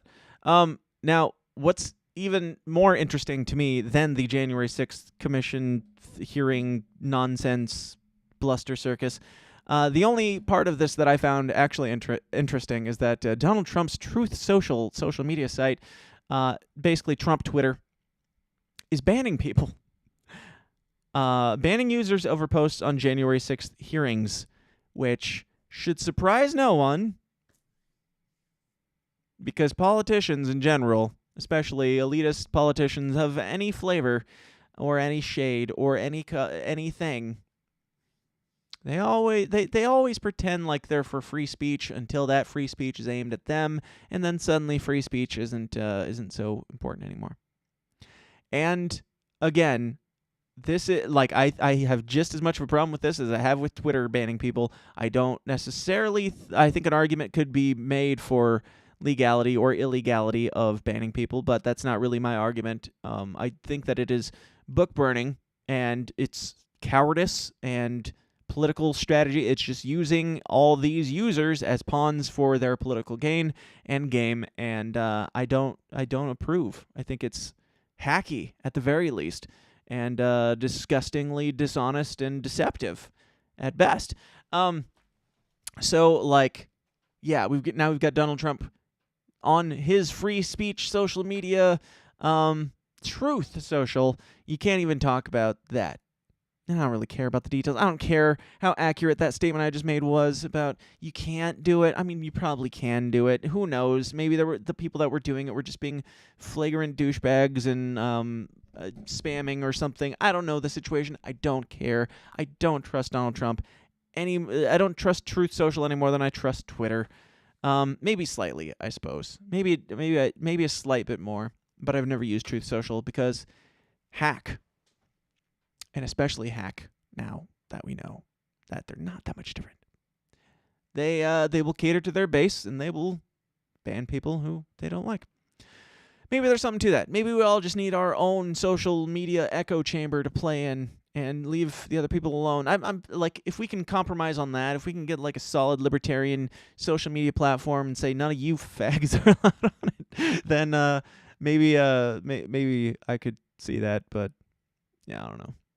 I just don't like the idea of censoring people's ideas to begin with. I think yelling at people and saying your ideas suck is more productive, and telling them why they suck and pointing that out, showing that on display, it's better. I don't know. All right, on the other side of politics, we've got our other boy, not Donald Trump. We've got this guy here. And Corn Pop was a Nigger, big shot. Nazi fags. You ain't black. You're a stupid son of a bitch. That's right. It's remembering Biden, because Biden has a hard time remembering himself. And I think when all this is over, we're going to forget some of the golden moments. The golden moments of Biden's 10-year presidency. That's right. It was so amazing that we forgot all the high points and all the best things. Joe Biden, the Honorable President Joseph R. Biden, was on Jimmy Kimmel this week, and this is pre-recorded with a live audience, yes, but a live audience that is told when to applaud and when to laugh and when to enjoy the thing that the train wreck that they're witnessing. This is pre-recorded. It could have been redone. Things could have been cut out. Things could have been, probably things were cut out. Probably this isn't the entire interview, I would imagine. I could be wrong. But yeah, I'm pretty sure even the live, Jimmy Kimmel Live, it doesn't mean that it's happening right then. I'm pretty sure they record earlier on in the day. I don't know exactly, but they probably, it's live because they're in front of a live audience, but it's not happening when it's happening, I'm pretty sure. Correct me if I'm wrong. But, very controlled environment, to say the least. And very controlled environment, they still had the balls to put Joe Biden up there for 23 minutes. And here's just a couple of the things that happened. I'm serious, you turn on the TV, look at the ads. When's the last time you saw biracial couples on TV? When's the last time you saw the way, people are selling products, they do ads to sell products. And they sell products when they appeal to people. This generation is going to change everything. We just got to make sure we don't give up. Right? Put that on a shirt. Put that on a bumper sticker now, man. When was the last time you saw interracial couples on TVs? And come on, man. And products are made to sell things from the people that products to sell things. And what we really need in our economy is that the main thing is that we don't give up. What? So there's that, and I kind of just want to listen to it again, but we do have more to get to. You've probably heard these already anyway. These are going to go down as some of his greatest hits. I don't know if he was trying to say that there are a lot of biracial couples on TV, but it sounds like he's saying that there aren't a lot of biracial couples on TV. And I think, as any honest person knows, there's not a lack of biracial couples on TV. But I'm not the one who brought up biracial couples. It's this guy who said, when was the last time? And the last time was probably the last time you turned on TV. But really, what matters here is that we don't give up, you guys. And healthcare or something. There's an ability for us to do everything from increase the access to education, healthcare. Look what we did in healthcare. All the talk about it. I was able to reduce people's bills about $400 a month. All right, so this goes straight into the next clip, I guess. So we're going to go back and we'll continue. I'll play the next clip. I had it pulled up. I didn't realize they were so close together. But this next clip is a good one by itself. And then we're going to go back and listen to this entire diatribe all in one. Because if you remember, the question was... I guess we didn't really play the question. We'll go back and listen to the question, too, just to be fair. But it started out with biracial couples on TV, and now we're talking about this. Change people's lives for the better. No question about it. So there's a lot of major things we've done. But what we haven't done is we haven't been able to communicate it in a way that is... let me say another way. Well, see, that's kind of perfect. Yeah, we haven't been able to communicate it. But look how the press has changed. Mm-hmm. Look how the press has changed. It has changed. Oh, listen, I get it. I know you overstand it. Yeah. You don't just understand it, you overstand it. But here's the deal. One of the things is that it's very difficult now to have even with notable exceptions, even the really good reporters, they have to get the number of clicks on nightly news. Mm-hmm. So instead of asking a question, anyway, everything gets sensationalized in ways but I'm convinced we can get through this. We have to get through it. And one of the things, look. I'm going to take a break, and then we'll talk a little bit more, if you don't mind. I'm sorry. We have some of those commercials. We have some biracial commercials. Guys, that is the President of the United States. Do you have any idea? Okay, so I didn't play the question at the beginning, so that might be a little unfair of me to not play the question, to know where this all came from. But given all these context clues from this I don't know, 3-minute rant, could you guess where this started? I don't remember, quite frankly. And based on everything he just talked about, I would guess it had something to do with healthcare, schools, and racism? I'm not sure. Let's go back and find out.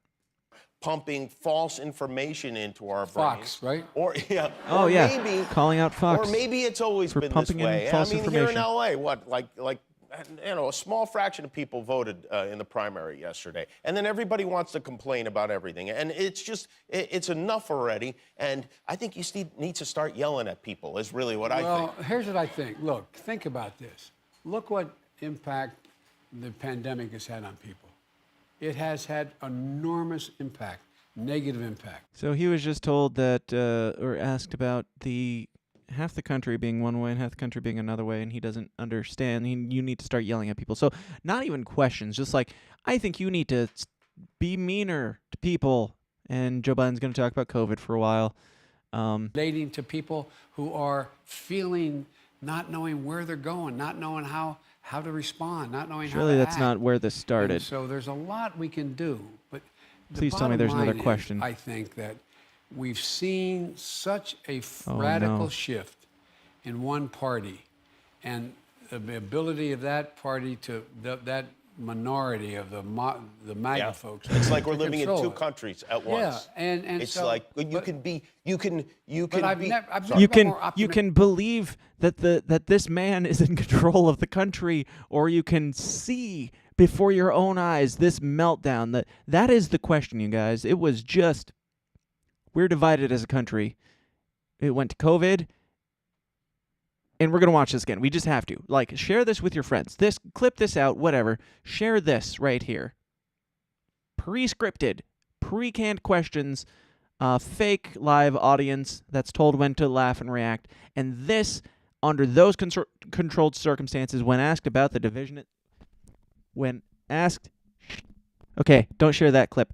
When asked about the division in this country, this is what your president said. Most votes that any president's ever gotten in the United States history. Think of my life, though. Tell you why. Why are you so optimistic? No, it makes no sense. No, it does. Look at the kids. Look at the young people. Best educated, least prejudiced, most giving generation in American history. Turn on the television now. You turn on it. No, I'm serious. All right, there's something to that. Yeah. No, I'm serious. You turn on the TV, look at the Okay, ads. so in fairness, it makes a little bit more sense hearing that lead up, and I do remember now. I did listen to that earlier, and that makes more sense that he asked, like, why are you so optimistic? And he's trying to say, it seems like he's trying to say, you see biracial couples on TV a lot. That's just a moral good without any explanation or reasoning. Like, that's just the first thing I think of when our country is good. Like, I don't know. I mean, like, how fucking old is this guy that the first thing he thinks of is white people are marrying black people on TV these days? Like, that is just that's the first thing that comes to mind when I think about how things are good. The last time you saw biracial couples on TV? When's the last time you saw the way, people are selling products, they do ads to sell products, and they sell products when they appeal to people. This generation is going to change everything. We just got to make sure we don't give up. There's an ability for us to do everything. He's going to make sure he doesn't give up in this sentence. He's just so dedicated to finding an end to the sentence. Unfortunately, it will be that opportunity will be stolen from him. Increase the access to education, healthcare. Look what we did in healthcare. All the talk about it. I was able to reduce people's bills about $400 a month. It has changed people's False. lives for the better. No question. So there's a lot of major things. How many of you out there had your bills or your health bills or any bills decreased by $400 a month because of Joe Biden or during Joe Biden? We've done.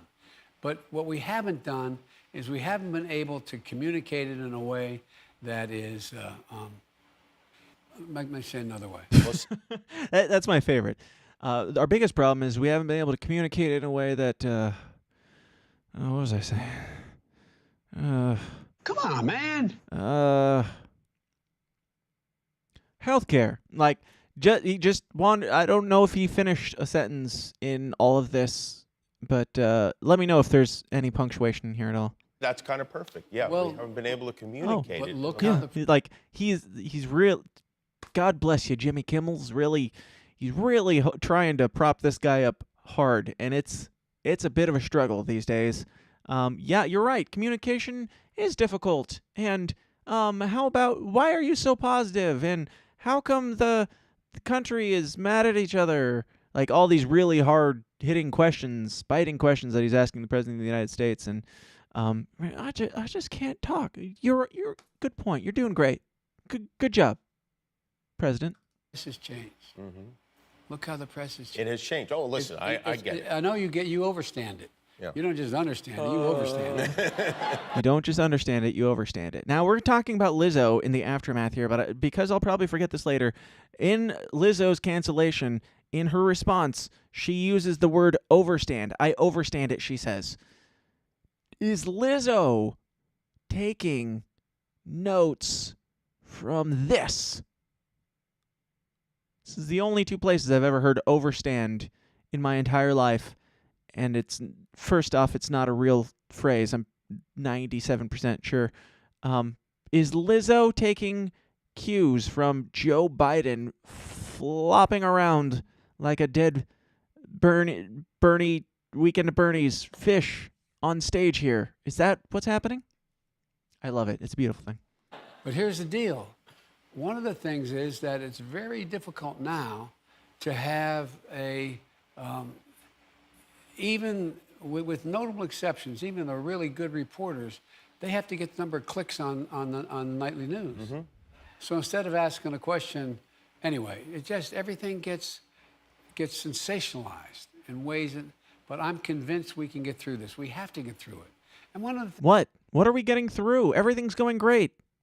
You just talked about how great everything is, but we need to not give up. And if we keep going, we're going to get through this. I just love that this guy is president. I love it. Because there's no greater example.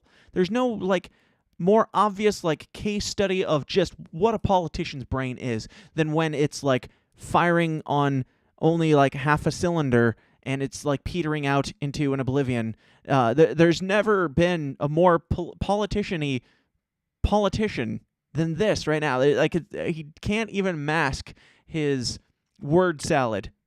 We all know, like, Kamala Harris has her word salad. She can at least kind of laugh it off, but this guy just goes until somebody stops him or he falls asleep.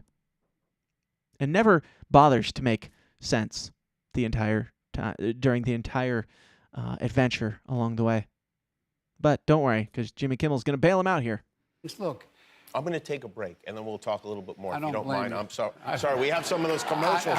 We have some biracial commercials. Oh, God. All right, so there's that. We spent way too much time on that, way more than it deserves. But that's your president, ladies and gentlemen.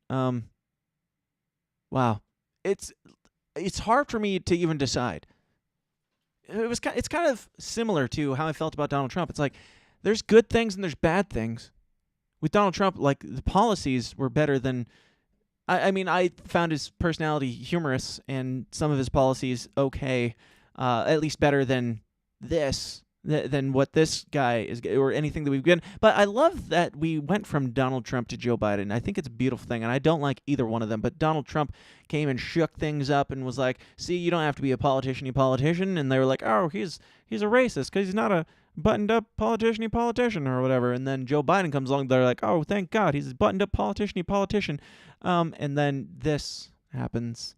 It's just great. Also, Jimmy Kimmel, when he introduced him, said he introduced him as the guy who aviators are to Tom Cruise, what aviators are to this guy, or something, like comparing him to Tom Cruise because they both have worn aviator sunglasses.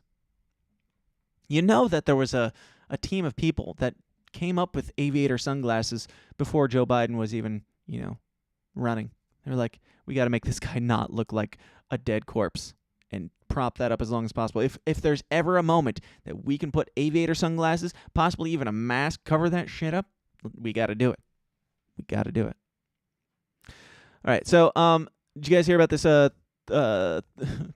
Patriot Front members arrested in Idaho at a Pride event and all that stuff? This is transitioning into the Pride stuff. We got a bit of Pride stuff before we get out of here in celebration, because I don't think we've really talked about it. We haven't really done all that much news during Pride Month, and Pride Month is sacred, as we all know. It is very, very important, and every single corporation that has ever made a product is going to let you know just how important it is for you to be cool with, butt sex and gay lifestyles and things. And before we get into that, and speaking of butt sex and gay lifestyles, here's Jack Casey. Today's show is sponsored by libertarian conspiratorial fantasy author Jack Casey. Whether you're looking for a 3-book fantasy sci-fi epic of love, death, and dystopian civil war like the Royal Green series, or just looking for a quick, dark, comedic cultural commentary tale about a transsexual slayer of COVID regime vampires, like his latest book, WVW, Jack Casey Books will keep you adequately entertained and pondering the universe to your weird little heart's content. He's the Ayn Rand meets Stephanie Meyer meets somebody who actually writes entertaining books with his own unique little downer-esque flair. Find out more about Jack Casey Books at the aptly named jackcaseybooks.com. Once again, that is jackcaseybooks.com. Now, when it comes to Pride Month and Pride stuff and gay stuff all around, mostly, I'm no Puritan. I don't care. You can do what you want. I'm not doing it, so it doesn't really affect me until it does. And if it starts to affect me, that's when it becomes an issue. I'm not any more interested in watching straight people have sex on floats going down the road at all ages events. I'm not any more interested in that than gay sex on floats in public in front of children. Neither one really sounds like anything short of assault to me. So, we're going to talk about some things, and we're going to start off with, we're going to transition out of Trump stuff into evil, racist Patriot Front member stuff. Now, have you guys even heard of this group? I know we heard about the Proud Boys, the Boogaloo Boys, all these boys and those boys and good old boys. Patriot Front is the latest, apparently, and I don't really know anything about them, which leads me to believe that they're probably feds. And there's more reasons than that. Okay, so there was this Pride event that was going to happen, and these 31 Patriot Front members were arrested near Idaho Pride event. They were arrested, and they were all just wearing khakis and blue, I don't know, jackets and khaki hats and white face masks and sunglasses. They just have a uniform. They have a uniform for their definitely not gay group. These might not be feds. They might be completely legit terrorists or what have you. But also, there's a few things that we have to discuss. Aside from the obvious that they're wearing stuff that conceals their identities, and the cops aren't making them take their masks off to identify them, and they're zip tying their hands behind their back while they still have backpacks on. That makes a lot of sense to me. But also, these people came, they drove a U-Haul. They all met up from 13 different states or something. We're going to watch the clip here in a minute. But they came from a bunch of different states, and they met, and they all jumped into the back of this U-Haul. A U-Haul that they had to rent. A U-Haul that they would have had to put a name on. A U-Haul that was one single mode of transportation, bringing them all to and from a place that they were allegedly going to commit a terrorist attack at.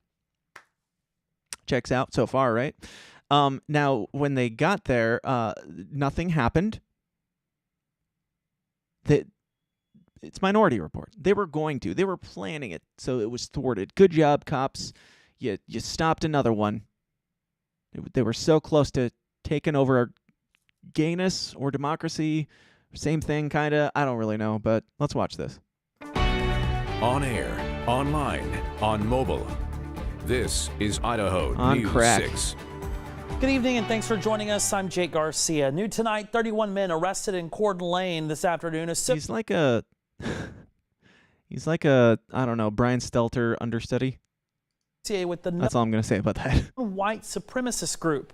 Officers found members of the group known as Patriot Front packed into the back of a U-Haul after they received a tip from someone seeing the group loading into the truck in a hotel parking lot. Officers stopped the U-Haul near a Pride event. According to our news partners KXLY in Spokane, Coeur d'Alene police had stepped up presence in the area of the Pride event due to concerns of possible armed protesters. Possible. We did know about some of the threats that were happening online, and yes, there were people walking around the event with long guns and handguns and bear spray and all kinds of things like that. None of that's illegal in Idaho. It's only to the point when they start using it that we grow really concerned. Now, did they? Did they do it, though? You're the one saying it's not illegal until they do something. Did they do something? Police say they found riot gear, a smoke grenade, shin guards, and shields, along with plans for riots in several areas of downtown. Wait. Hold up. Let's go back and hear these dangerous weapons. Now, he talked about people had these guns and bear spray and stuff like that. That's all legal. They never said these people had it. They're throwing that little clip in there to put in the back of your brain that these people had guns. They didn't. Just throwing that in there for funsies. Guards and shields, along with police say they found riot gear, a smoke grenade, shin guards, and shields. A smoke grenade. That's the only thing that I heard in there that is possibly a weapon. A smoke grenade, which could be. I've got smoke grenades here. Is that just like the colorful smoke grenade? Is that the danger that we're talking about here? So shields, shin guards. For some reason, shin guards need to be talked about. Shields, and riot gear. Defensive things. So even your, I'm pretty sure they're feds, guys. Come on, I'm pretty sure they're feds. Whether they're feds or not, they showed up with a terrorist attack in mind, with one smoke grenade and some shields. All right, You have my attention. I am considerably alarmed now. With plans for riots in several areas of downtown, not just at that park. And what are plans for riots exactly? Just like we're going to meet here and like give some more details what plans for riots mean, because riots is kind of vague. Were they planning for violence? Were they planning for looting, burning, BLMing, anything? All 31 men have been charged with conspiracy to riot. In my opinion, I would gladly arrest 31 individuals who are coming to riot in our city for a misdemeanor rather than have them participate in some sort of seriously disruptive event, which is exactly what they were planning.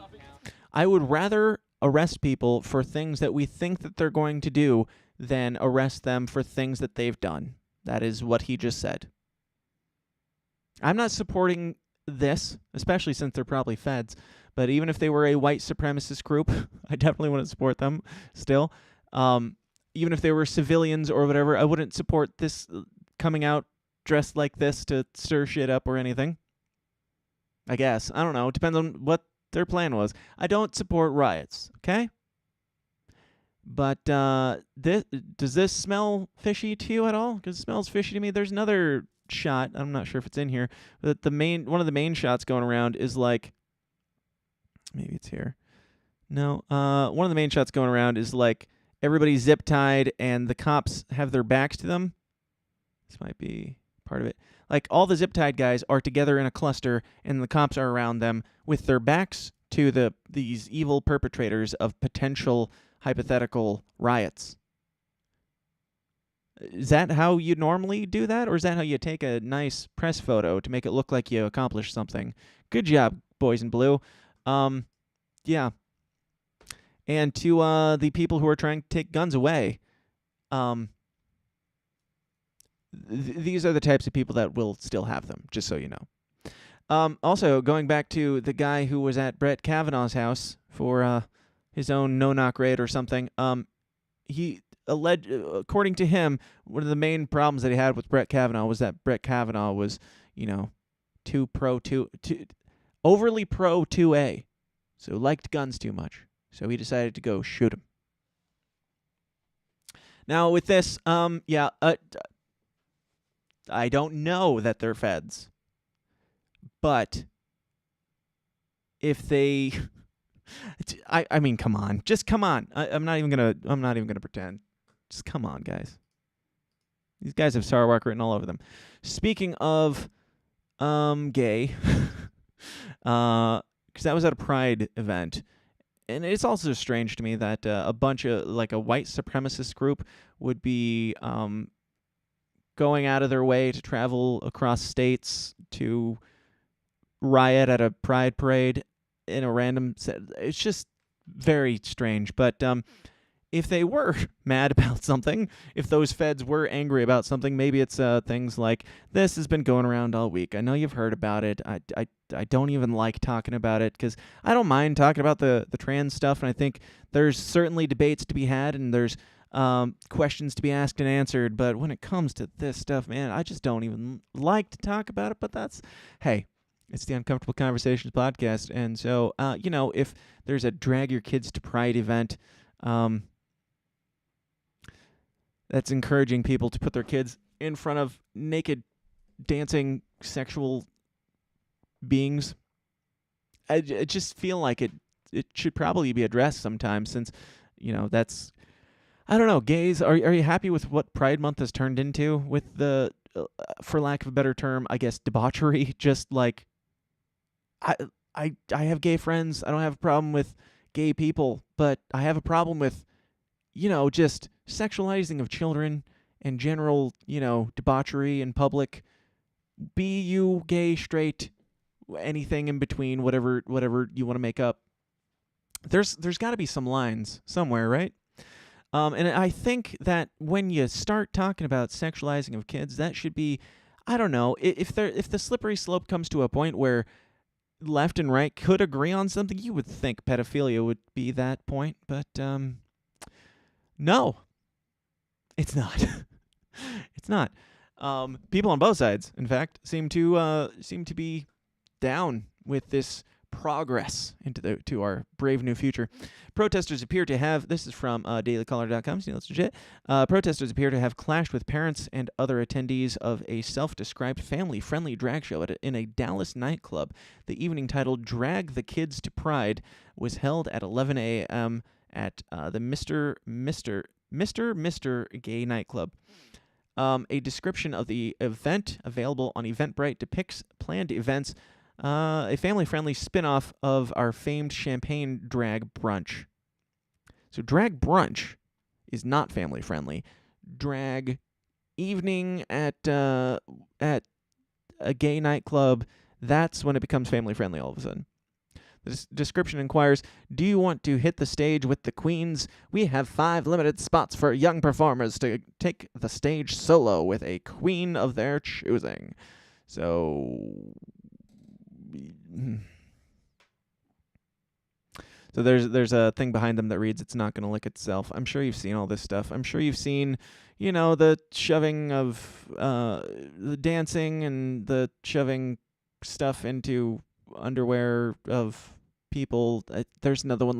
There's so many of these to even keep track of at this point. They're coming out on a daily basis, just gross. Having kids dance half naked on stage at a gay nightclub in front of adults, probably for money of some sort, in sexual ways, and it says it's not going to lick itself behind them. And of course, there's some great libertarians out there who are saying things like, oh, you don't have to take your kids to Pride, but other people should be able to, put this stuff in front of their kids. I mean, there's a conversation to be had, let's just say, on how these things work in a libertarian framework or what have you, but I don't think it fucking matters. And if it makes me less libertarian to think that we shouldn't sexualize kids, I don't think it does, first off, so don't get me wrong here. But if drawing that line in the sand makes me less libertarian, then I don't give a shit. This is not my religious hill to die on. I am a libertarian, and I do have a lot of my moral framework has to do with libertarianism. And also, if you're going this route and supporting this, I don't support you. This is child indoctrination. This is child abuse. The end. The debate is over. I'm sorry. I'm pretty lax, pretty chill about a lot of things, but sorry. Not going there. Not doing that. Or like this, drag queen story hour. I mean, what could possibly be wrong with this? Has been something that some people have been troubled by for a good while, and I think it's dumb, to say the least. How come drag queens that go to speak to kids? First off, where's the moral value in having drag queens read books to kids? Is this something that really needs to be normalized? I certainly think not. Drag queen, fine, whatever. If you want to dress up and sing karaoke, fine. If you want to be sexual or whatever, promiscuous, then you do that on your own time. Putting it in front of children, sorry, line. There's a line. Not to mention, putting it in front of children, how come they always have to dress up like demon clowns? How come that's their vision of womanhood, that they have to dress up like demon clowns before they can go read in front of children? And yes, I am leaving this image up here and not addressing it, because all this other stuff would be enough to have some pause. And now we've got this demon clown reading for children and just junk hanging out under a miniskirt. Not just half naked, just flashing her junk, penis, children. Sexual crimes in a public setting for kids. Or have we drawn the line yet? How about if we show the picture? Here's the picture. You can't see it very well. So he has stockings or pantyhose or something on, so it's a little obscured. But just full on there, right in front of the kids. Are you done? You done with this? You done looking at this? I would hope you are, and I would hope that this disgusts you, and I would hope that you're more done with this than the kids are. Because it's supposed to be our job to protect them, and this is what we're getting. And again, if you're in the gay community and you don't like this, it's your job to speak out against it, because my words mean nothing to these people. Like, I don't want to have any issue with anybody.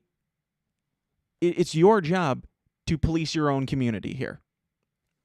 I mean, I'm going to keep saying, look at how disgusting this is.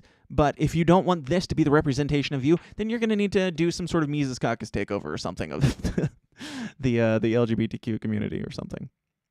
I don't know, man.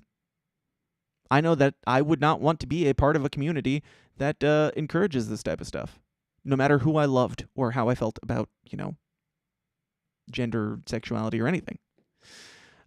Houston Public Library officials then announced that they would improve upon policies and reorganize the program. Oh, good. Thank you. Another queen, this time in a King County library, stripped in front of children during her story hour, causing more outrage for concerned parents. Yeah, I would say so. And there's this new... in June, the CBC, Canada's taxpayer-funded broadcaster, released a trailer for the full-length documentary Drag Kids. The documentary, as the name clearly suggests, follows the stories of several different children who participate in the art form of drag. You not only have to accept it. This is not about acceptance. This is about praising and admiring sexualization of children. No, not all drag people are promiscuous and gross. Okay. This one is. And that other one was. And those dudes banging in the street are. It's not homophobic to not want to watch dudes bang each other in the street. I'm not scared. I'm disgusted. You're disgusting. Have I made my point clear? Jeez. Crossing the lines. I think that goes without saying. And continuing on with this drag your kids to hell debacle that we have found ourselves in, like I was saying, it's not enough that you are accepting. You have to be actively pro putting your kids in harm's way. Like, if somebody has a history of sexual abuse in their family or something, or like if somebody's uncle exposed themselves to a child at a young age, we talk about the trauma that causes. We talk about the mental problems, and we call that abuse, and we call it terrible, really, really bad. But if he puts on a dress, does that make it fine? If he's outside the home, does that make it better? Does that make it more acceptable if he's wearing a dress? And no, not all drag queens are bad necessarily, but it's a sexualized culture. It is. There's a sign on the wall behind them that says it's not going to lick itself. And they're not talking about ice cream. I know some people would like to believe that they are, but they aren't. Let's see. Moving on, same thing, same idea. New York City Drag Story Hour has received more than $200,000 of taxpayer funding. So, I wonder, like, we don't like, taxpayer-funded abortion, or at least I don't. Is this, like, not... I'm not sure which one's worse. I'll be completely honest with you. I mean, sure, yes, killing your baby I think is worse than traumatizing them for life, but it's a close second, I'd say. Taxpayer-funded trauma. That's what we're going for. We are funding our own oppression. And let's see. We're at least funding our children's oppression. I don't know, man. Get your kids out of there. Drag your kids kicking and screaming as far away from this stuff as you can. And if your kid ends up gay, then so be it. Love your kid and work through that. You didn't need to see two dudes banging in the street to know that whatever. Like, this is not creating a healthier worldview of any sexuality or any culture or anything. And I think this transcends politics, and it transcends, like, I don't know, like which news organization is using it to push which agenda. It transcends agenda. This is just truth. This is just like, come on. I don't need a philosophical argument for this one, I don't think. Stop sexualizing children. Progress be damned. Okay? If that's your definition of progress, then I'll be a conservative. I don't really give a shit. So, vulture.com, so you know it's legit. Just continuing down, just deep down into the darkness. Christina Aguilera really topped herself at LA Pride performance. Did you guys see this one? She's wearing what appears to be a Hulk costume, complete with Hulk glitter penis strap-on. This happened, and we are supposed to praise this for some reason. This is celebration of pride and diversity. Pride. One of the 7 deadly sins, you know? Worth celebrating. So we don't need to watch it. She danced around on stage. She shook that thing. And by that thing, I don't mean the thing the good Lord gave her. She shook that thing. Of course, I posted on Twitter something like, "Oh, she's creating impossible beauty standards for young girls who will never have a 12-inch penis. What is wrong with her? Do you have any idea how much skin these girls are now going to? These young children, young trans girl children are gonna have, or trans boy, I don't know. These young children are gonna have to. How much skin they're gonna have to graft off their forearms in order to achieve these impossible beauty standards that Christina Aguilera is setting forth." And finally, wait, nope, not finally. There's more. There's more. We're past 2 hours, so we're gonna jump through these quickly. Got 2 more here, but I think they're important. This is the most important ad of the week. Let's read. I've been ignoring you guys. I'm sorry. Let's read a couple comments here. If you guys got comments, drop them in the comments. Demon Clowns. Yeah, what's with that? Agreed. This is fucked. Yes, I agree. Amen to that, Brother Dan. Thank you. Thank you, sir. Also with you, or something. How on earth can we spend $20,000 on a drag queen story hour? That is a great question. Where is that money even going? That sounds like embezzlement to me, or money laundering, I suppose it would be. So you're paying dudes thousands of dollars to put on dresses. I don't even mean that derogatorily. I'm pretty sure drag queens are still dudes, right? That's what we're going with.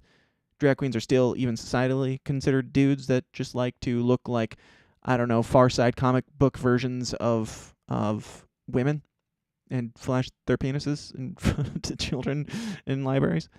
Yeah, where's that money going? How much do they cost to come in and read a book? Do these people get paid thousands an hour to read a children's book to kids? Why aren't they volunteers? That's a great question. Fake super chat from TK. I won't be paying for any of this. Fuck those guys. Fuck them. I won't do what they tell me. Thank you for that fake super chat. Christina was my first CD. LOL. I don't know what that means. I don't know what you're talking about. It's all right. Okay, so we're gonna watch this. This is what's it called? Postmates, which is like a DoorDash type of delivery service, I'm pretty sure, for food. They felt the strong need of putting out an ad in honor of Pride Month to let you know which of their foods will help you, how do I put this? Not diarrhea all over your partner's Johnson while performing.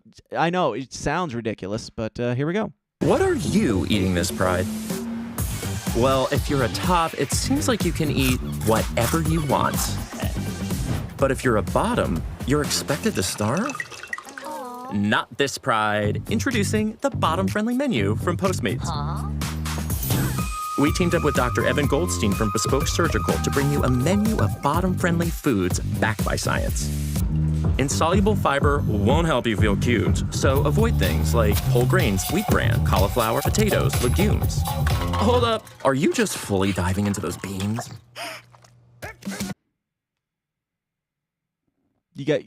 guys watching this? You seeing what I'm seeing?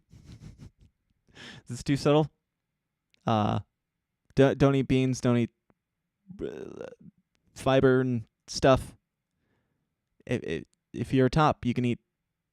My God. DoorDash, please tell me the best foods to eat in order to have sex with my wife. Is that something that most food delivery services focus on? This feels new to me. Is this new? Did I miss something? I don't know. The problem with these foods is they don't dissolve in water, which could cause a traffic jam in your digestive system, making a mess of your evening. Speaking of messy, it's a good idea to avoid dairy. I cannot handle lactose right now. Look at her. Oh, God. If you're going to eat something insoluble, give your body about 24 hours to process all of it.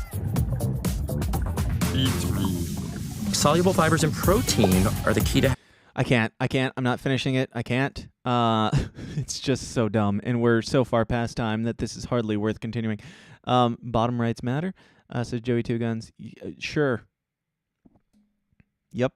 Their rights matter. That doesn't make this any less gross. So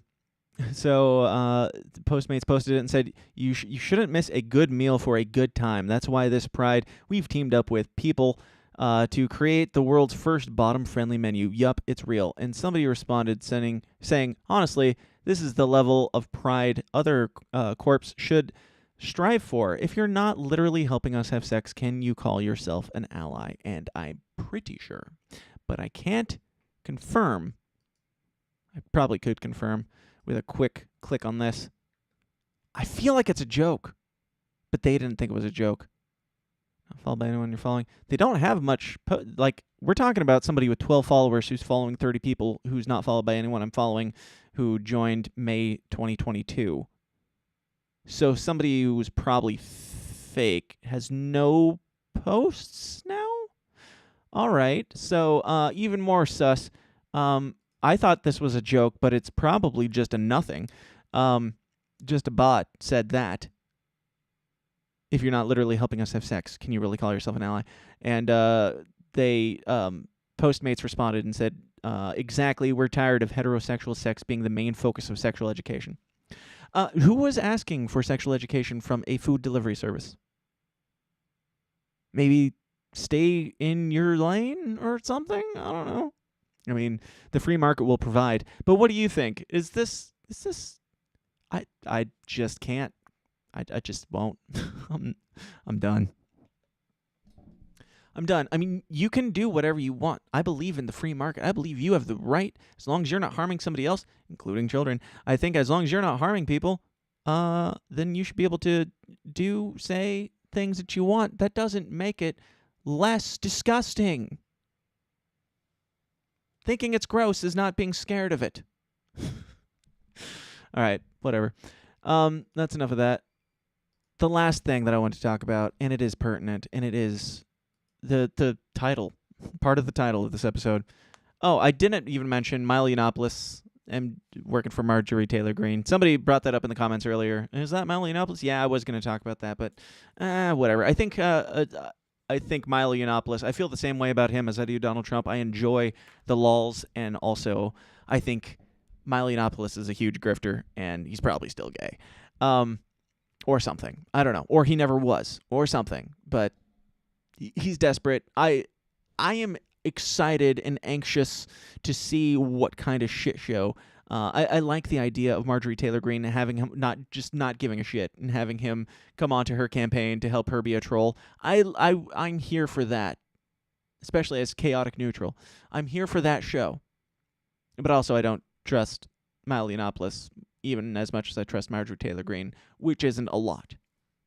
Just because you're one of the better, monsters doesn't make you, like, a good person. Anyway, I wanted to bring this up. This is important. Like, with all this stuff we've talked about, like, all this gay stuff, all the woke stuff, I feel like it's got to come to a head at some point. It's got to eventually start, I don't know, eating itself alive. Like this. from metro.co.uk. This was trending on Twitter. Or it was on Twitter in the trending section. That doesn't necessarily mean it's trending. That just means they felt like promoting something. And this is what they felt like promoting. What is white gay privilege? Of course, I tweeted that out by saying, what is white gay privilege? I think it's cannibalism. Because it's always adding something new on it. Pride Month used to be just gay. And then it was trans and bi and non-binary and this and that. Now we're just throwing in like black people, just because that has something to do with Pride Month. And you know the black community is really known for being really accepting of gays always. Black people just are, I think, a part of the flag that gets more and more cluttered as the years go on. But now we're to the point that being white and gay, you know, gay, yes, you're a minority, you're a oppressed class, but if you're white, though, just know that you're not quite as favorable as the rest of us. We're going to start excluding people from our all-inclusive group that included everybody except for straight people, or straight white people, more so, or straight white males. Now, if you are white, that's enough for it. Just brings it on the totem pole, brings it down a peg. That's all, guys. Gays, just hang in there. You're okay. You're okay. It's fine. Just know that they don't care about you as much as they used to. They've moved on. The goalpost has shifted. The totem pole has shifted. The oppression pole has moved, and now you are, I guess, just not as oppressed as you used to be. And in fairness, when you have parades and months and you're having sex in the street, it's really hard for me to accept that you're oppressed. Because I can't do that and get away with it. Those are crimes in our society. It's really hard for me to think that you're oppressed when you're allowed to break laws and get away with them in the name of just your sexuality. You're allowed to have sex in the street because that sex is gay. That's okay. That's fine. Unless you're white now.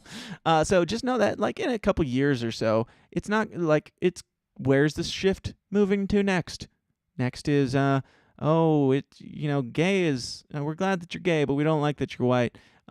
If you're a gay man at all, you're probably going to get bumped off entirely because gay men have been doing pretty well in this country for a while. They did a lot of the fighting back in the day, and they were the cool ones, but now getting shoved out, pushed down the ranks. If you're not the gayest, blackest, transist, non-binary, non-human, whatever, who identifies as a toaster oven, if you're not that, can you even call yourself oppressed anymore? I'm not really sure. It is a sad reality that being part of a marginalized societal group exposes you to hate, discrimination, and unequal treatment. The fact is well known by people in the LGBTQ+ community who experience this kind of hostility based on their gender and or their sexuality. However, for people whose identities intersect multiple marginalized groups, there are more things to consider for LGBTQ+ people of color. Racism also impacts how they are perceived and treated by wider society. So people from the LGBTQ+ community who do not have to also worry about racism possess white gay privilege. And I'm just looking for I don't even think I have anything that fully surmises this, but we'll go with this one. What? It doesn't matter. It does not matter anymore. Sorry, gays. Sorry, white gays. You got it rough, but not as rough as those black gays. And that's what we should focus on. Is it going to be just Black Gay Pride Month next year? I don't know. What do we got in the chats, guys? Any final thoughts before we jump over into the after party? Yes, we are still doing the after party. Yes, we are at 2 hours and 16 minutes, but we are going to keep this party going because there's a bunch more to talk about. Shan said, no, I'm pretty sure Milo is totally gay AF. Yes, I would agree. It's not enough to be passively not straight. You must be actively black and gay. Yes, that is true, Magoo. Colossamorn Rex, whatever. Dinosaurs aren't real. I don't He says, I don't think these people, and I use the term loosely, actually believe the articles they write anymore. It's about rage clicks. Yes, it is. Even Joe Biden said that. The nightly news is about clicks, because you can click on the nightly news. Don't worry about racism. Literally denied jobs in equals literally denied jobs and promotion for not being a favored marginalized group. Okay. So, yes. Magoo says, real gays are black bottoms. Isn't what I had in my apocalypse bingo. It's cannibalism, you guys. And if I just go all the way, just start chopping them off one by one. You added a new group every 6 months to your alphabet soup, and now just chop them off one by one until we just get back to, hey, live and let live, and we'll accept you into society if you try to integrate into society to some degree. Like, just don't be a fucking asshole. That's really all there is to this. And you know what I mean. Stop showing your penis to children. Can we start there? Can we just start there? Or is that too transphobic or something? I don't know, but we're going to talk about more of this stuff, more gay shit over in the Downers Club. So if I'm not here next week, it might be because I'm at PorkFest, or it might be because I'm not allowed on YouTube anymore. We will see. But we're going to keep this party going over there in the Downers Club right now, talking about Lizzo, talking about Will McVeigh, and talking about some more gay stuff. So I don't know. You do you, and mostly keep it to yourself. Like, when it comes to stuff, like, I don't even know. Like, I feel the need, like, there's something that I haven't quite said yet, but what else do I really fucking need to say? I don't think you believe this. I don't think anybody is buying this. Even the people that are pushing it on children. I don't think that deep down that they really believe that this is good. Brainwashing. It's a hell of a drug. Thank you, MK Ultra. Thank you, I don't know. Thank you, PBS. Everyone. So, I don't know. Turn the shit off, and but not until after the after party. Keep playing, because this is the only programming, the only manipulation, and the only cult that you are allowed to believe. Otherwise, you will be excommunicated. Can you imagine if I was like that? Like the rest of them. But no, you will not be excommunicated ever as long as you pay me $5 a month at patreon.com/thesystemsdown. Thank you guys for hanging out today. I hope you have enjoyed this. And if you have any questions, I am open to chatting about these things. If you take offense to them, that's fine that you take offense to them. If your email is shitty, I might read it on the air. Just know that. But yeah, let me know. Dan@tsidpod.com, or you can send me hate mail at P.O. Box 84, Aledo, Illinois, 61231. Or, thesystemsdown.tv is the website, or follow me at TSIDpod on Twitter. But thank you guys for being here. We're going to keep the party going in about 3 minutes over in the Patreon, so be there or be squarely gay, and we'll talk to you then. Until next time, question everything, stay uncomfortable. See you at PorkFest. Bye-bye. Dun, dun, dun, dun. Welcome to the system, everyone's a victim. Doesn't matter if you're black or white, it hates you all. Here inside the system, violence is a symptom. Fighting for what's right, but somehow everyone is wrong. Dun, dun, dun, dun, dun, dun, dun. Hey guys, thanks for watching. Be sure to like and subscribe on your way out and help us change the world one uncomfortable conversation at a time. And if you like what you hear and you want to hear more, go join the Downers Club at patreon.com/thesystemsdown for bonus episodes of the show every single week. Until next time, please continue to question everything, stay uncomfortable, and I'll talk to you then. Thanks.